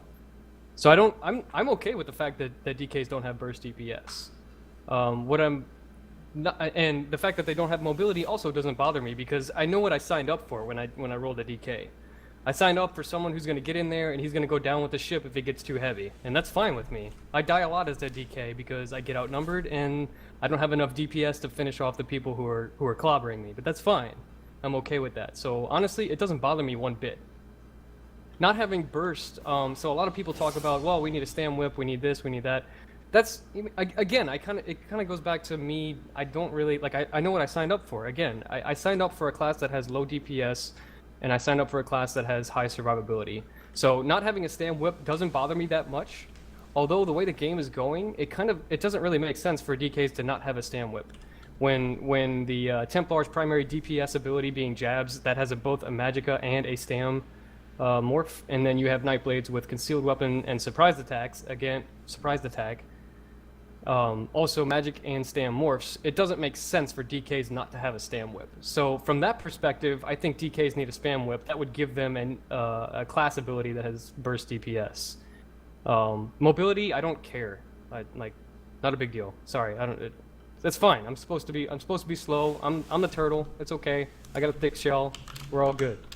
Yeah, I don't think that the issue really is with the class not having those things. It's that it doesn't have those, and then it lacks the tankiness that it did. It does lack the Right, tankiness. that's a good point. That's a good That's point. why I used to be those tanky as things are shit even in coming 1.5. up. Yeah, But I'm because not you're really like, now I tanky don't have anymore. that. But I don't have the damage or the mobility to fall back on like other classes do. The thing, Right, thing exactly. is, I'm going to make a quick comment regarding that. On my DK nowadays, I always try to slot some sort of mobility, like, misform or rapid maneuver. Rapids, yeah. When I didn't even really need to run any of that because I could stand my You're ground. so tanky. A Yeah. Nightblade doesn't have to stand their ground. They can cloak away. They can use Shadow Image and dance around the battlefield. The sword can streak around the battlefield, and they have mobility. I don't want to comment on Templar because I haven't played Templar thoroughly at all. But the DK did not have to move around the battlefield as quickly as they did. They could stand their ground. The thing is, when it comes to buffing the DK, what you want to do is buff the DK when in a situation where it doesn't buff them as on a one-on-one environment. You don't want to give them a very overpowered single target spell, but you want them to be able to handle multiple opponents, just like the Nightblade has the option to handle multiple opponents. Sorcerer has the option to handle multiple opponents in their own way. They have the mobility. DKs had the tankiness. They no longer have it because of the old gen nerf and other nerfs like reflective scales. They haven't even blocking. Reduce. Like You can't roll dodge as much. Dragon blood is shit. Dragon blood is I don't even slot it on my bar anymore. I can't. Yeah, I don't even use that shit anymore. It's It garbage. used to be the best heal in the game. People were complaining about Dragon Blood. It's no longer slotted on my bar. Cinderstorm, Reflective Scales. You got to buff the DK to the point where you're not buffing a DK in a one-on-one environment, but you're buffing it in a outnumbered or in an environment that requires multiple opponents. Focusing on the DK or the DK taking on multiple opponents. And that doesn't necessarily mean 1vx. It could also apply in a group environment because of the fact that a DK was better off when there was multiple players because of the ulti gen, and it just synergized well. It wasn't. It was overpowered, but in this meta, it wouldn't be overpowered. In this meta, if the DK could drop the ultimates the way it used to, I don't think they would be overpowered because they still lack burst. They have the lower DPS, so they lack that, but they would have the tankiness, which would make them unique. But right now, they have neither. Let's get back to the questions though. I'd like to add one quick thing to that question regarding mobility. Templars have their, I don't remember the name of the skill, I always call it the Superman charge. I don't play a Templar, but my wife does. Toppling charge. That's or it. explosive charge. I don't remember which. The one that knocks you down. Yeah, toppling Probably charge. toppling. Toppling. Yeah, toppling charge at the same time as my Lotus Fan when we're moving around a group of, I'm going to arbitrarily say 15, 20 people with just the two of us, is hella fun and hella effective. It allows a Templar and, well, the Nightblade with the Lotus Fan to just get to wherever they want, isolate an individual. There's always going to be some dumb fuck who's at the edge of a group not following or not balling up properly or just standing there reading their map. So there's your escape. One of you has rapid, both of you toppling charge and or Lotus Fan to wherever the isolated individual is, take an extra half second to kill them, and there you go, rapid escape. Okay, somebody asked a question, and they wanted to know, this was for all of us too, all the casters here, they wanted to know how long we will play this game going forward. If nothing changes, And or if it gets worse. Yeah, Took it if from nothing King. changes. Go ahead. And for me, I'm going to be, I'm not quitting ESO, I'm not deleting my characters or anything, but I'm definitely, as of right now, I don't have a reason to touch the Orsinian patch. I'm happy I didn't buy the Imperial City DLC. If I'd have paid $25 for it, I would have felt like I got robbed. because there's nobody in it. I don't even need to go into the sewers anymore at this point, and it's only a month in. And then with Orsinium, I honestly I don't have anything to look forward to besides more gearing, which is something that I dreaded this patch. So I'm not gonna play a game that I'm not enjoying, because I'm totally not gonna enjoy doing that PvE arena. I've tried it on the PTS and I just hate it. And for me, I'm going to be playing Halo 5 and Fallout 4 in the near future. I don't know about the rest of the guys, but I mean that's how I feel. I'm not quitting, but I'm definitely not looking forward to touching Orsinium. I personally will be as well playing less and less, and if I don't see any sort of fix towards the current system of PvP, which is Cyrodiil and Imperial City, or promise, not just promise, but like actual development towards new sorts of PvP, just like arenas, battlegrounds, or the Justice. the justice system PvP system. If I don't see that within the next 6 months, at least just an announcement or saying we're working on this, we're working on that. If there's no news, because right now there's no news regarding anything that we want. So if there's no news, then I mean, I most likely will be gone within 6 months. Yeah, I'm in the same boat. They don't change things. I'm sorry. Like, ESO is the game I want to play personally. I would love to play this game. The PvP system is... The combat system is fantastic. I love it. Bar none. I want to play this game. But they don't have the content to support that PvP system. So, Blade and Soul beta comes out in 6 days. That's what I'm going to be spending my time on. You guys will probably see me on Blade and Soul, so... But I'm not. Again, I'm not quitting ESO. They come out with Justice System PvP. You're gonna see me right back here because this is the game I want to play. But Blade and Soul has the competitive PvP that I want, and I can get to it within 5 minutes on that game. You only have to be level 5, and then you get into competitive PvP, open world. So that's what I want. I don't want to play ESO where I'm just running around Cyrodiil or the sewers looking for a fight that I find once every 30 minutes. Yeah, I'm kind of with them. A little bit, you know, same thing. Like, I'm gonna keep playing. I think the thing we all need, again, I said it many times, but I think it's the most important thing, not just for us, for the whole community. That includes people like Jules and Crown, you guys posting on the forums, is we need some active communication. You know, we used to have posts like the road ahead, here's what's coming, you know, shit like that. We need that stuff, and we need those things dealt with. You know, if they say we're going to do this in the next month, then do it.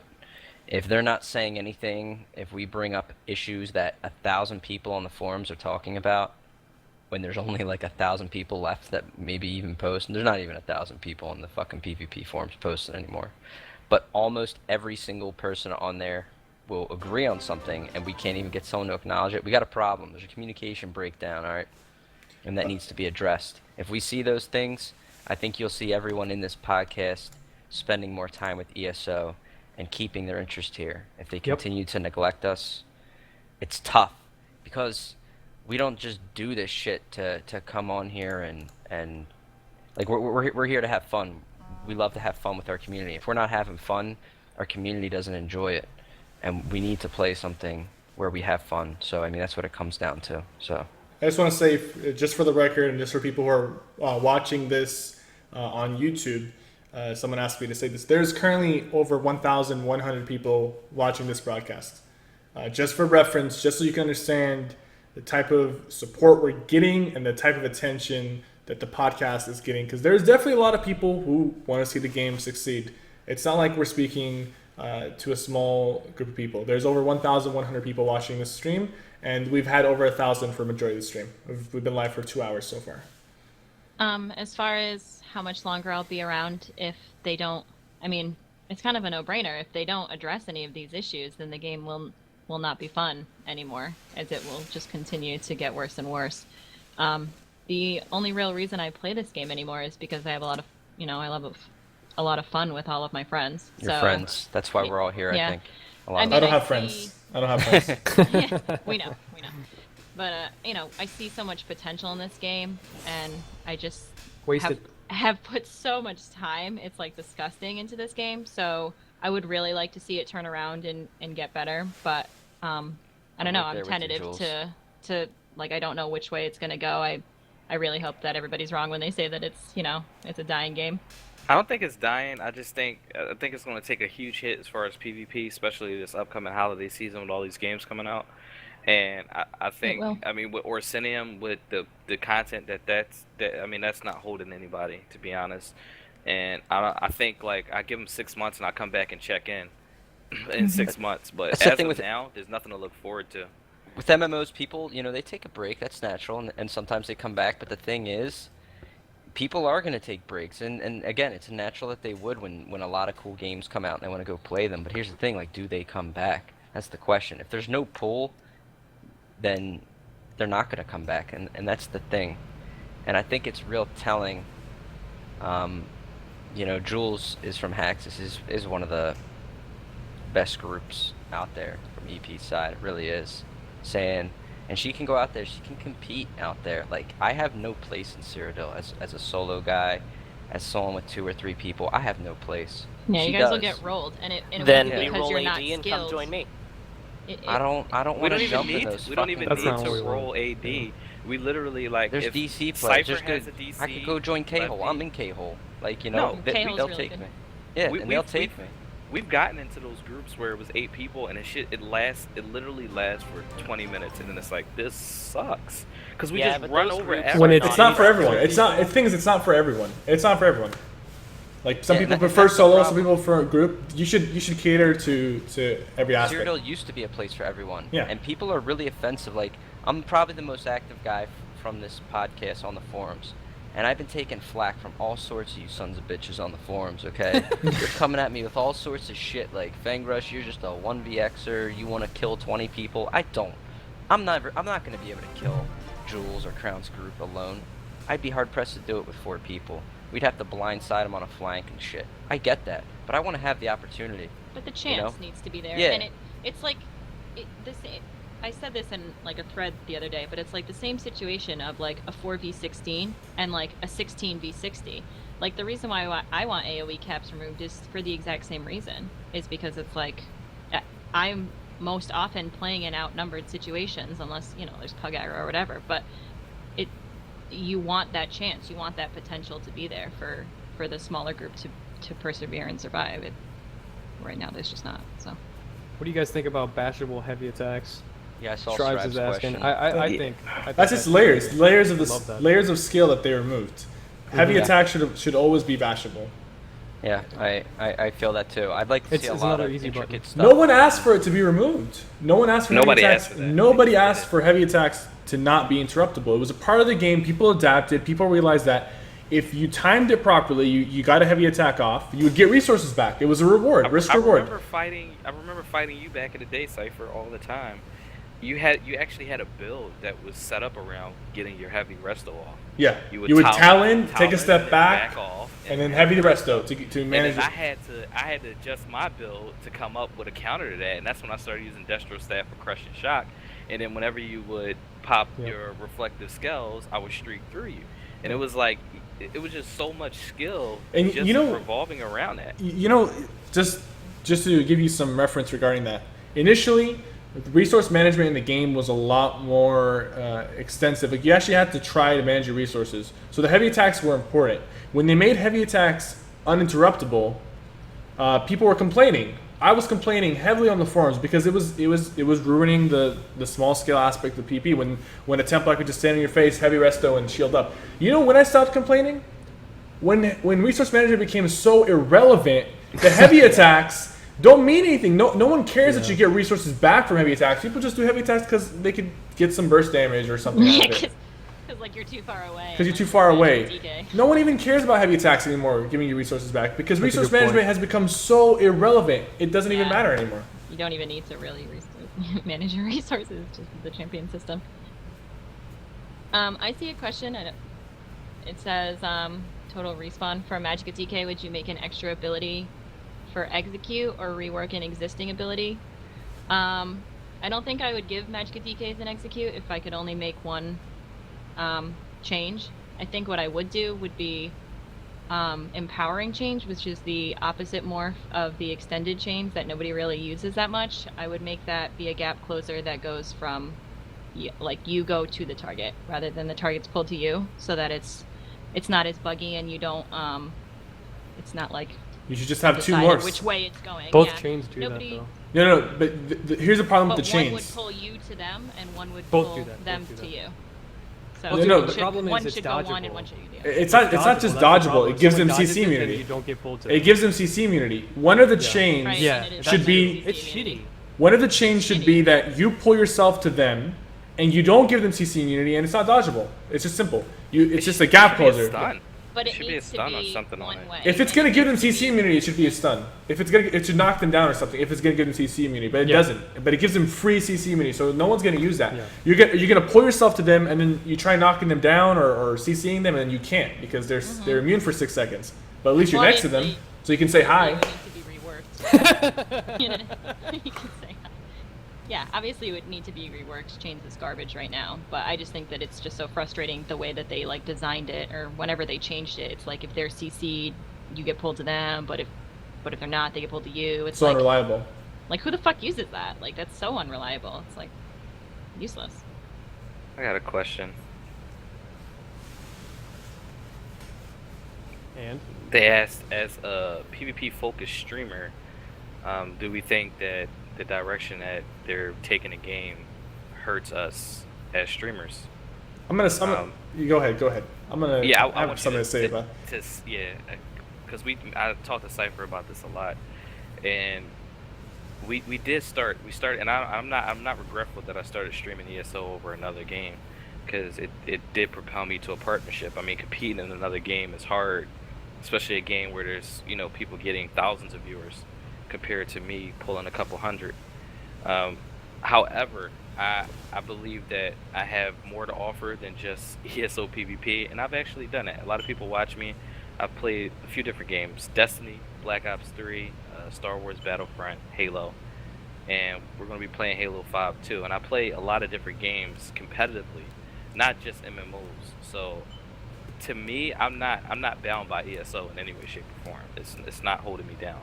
I can stop playing ESO whenever I want and stream and have a good time. Because for me, that's why I started streaming. I started streaming because it was something that I enjoyed doing, and if I'm not enjoying it, I'm not going to do it. That's the only reason I'm not going to continue to play ESO, because I just don't enjoy it at this point.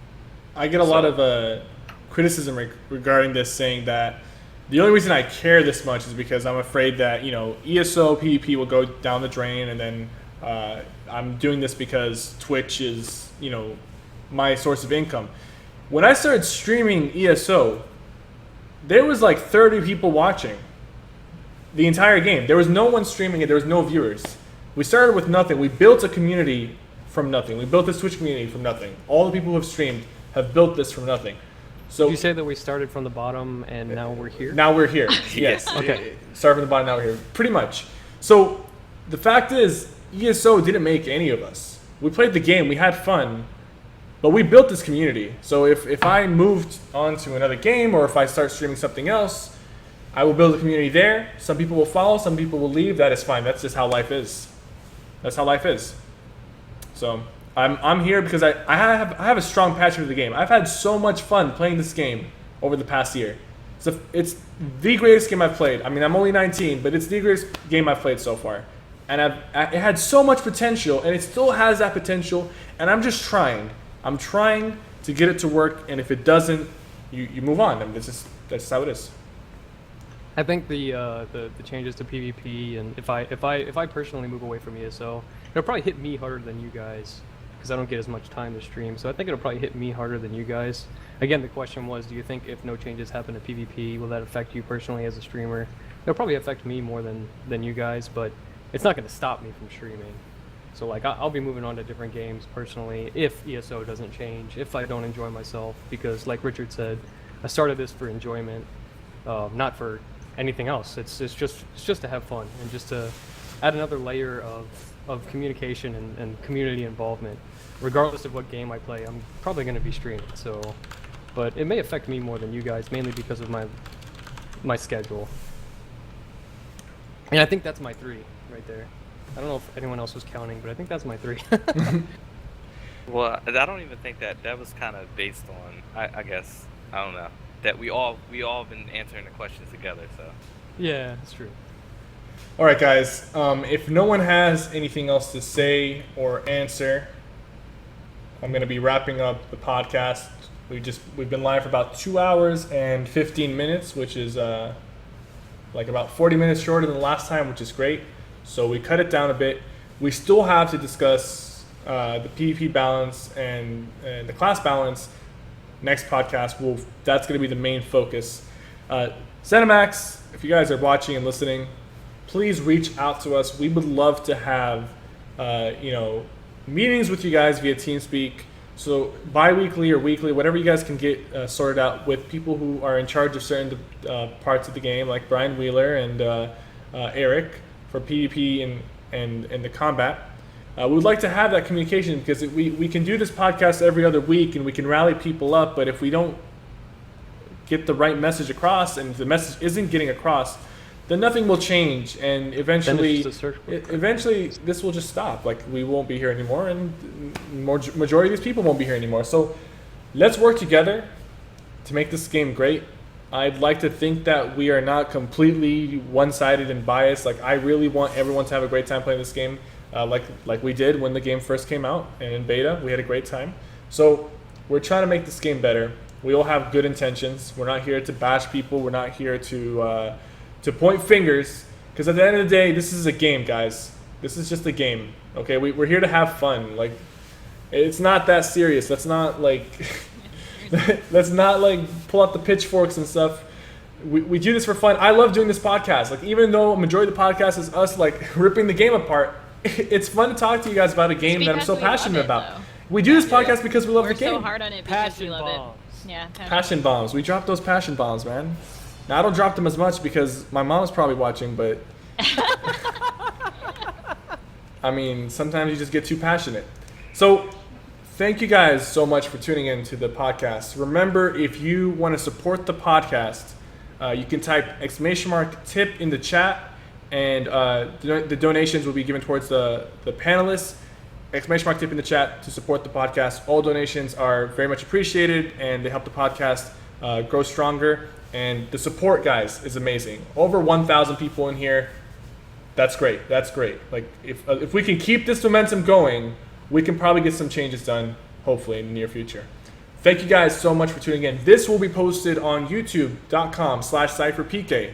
So make sure you subscribe to YouTube if you missed and you want to go back and watch certain parts. youtube.com/cypherpk. This will be posted sometime tomorrow. And thank you guys so much for tuning in. Thank you, King Richard, Fangrush, Lefty Lucy, Nate, and Jules. Thank you guys for guest starring on the show. We'll definitely be reaching out to you guys for future podcasts if we need you to show up. And we will be reaching out more guests so we can get more point of views on the game. Thank you guys so much for tuning in. I will see you guys tomorrow with my regular podcast. And make sure you follow King Richard, Fangrush, and Lefty Lucy on Twitch and YouTube. You can type in !casters in the chat so you can be linked to their Twitch. They are all great streamers. They're entertaining guys. I watch their streams from time to time, and they're definitely something I am proud to support. King Richard, Lefty Lucy, and Fangrush, check them out. And if you want to support the podcast, type in !tip in the chat to be given donation link. I will see you guys tomorrow with another stream at 3 p.m. U.S. Central. And thank you guys for showing up. It was a great podcast. Thanks. Okay. thanks again, Cypher. Thanks. Thanks, Yeah, thanks for having me. Jules and Crown. Yep, it was fun. And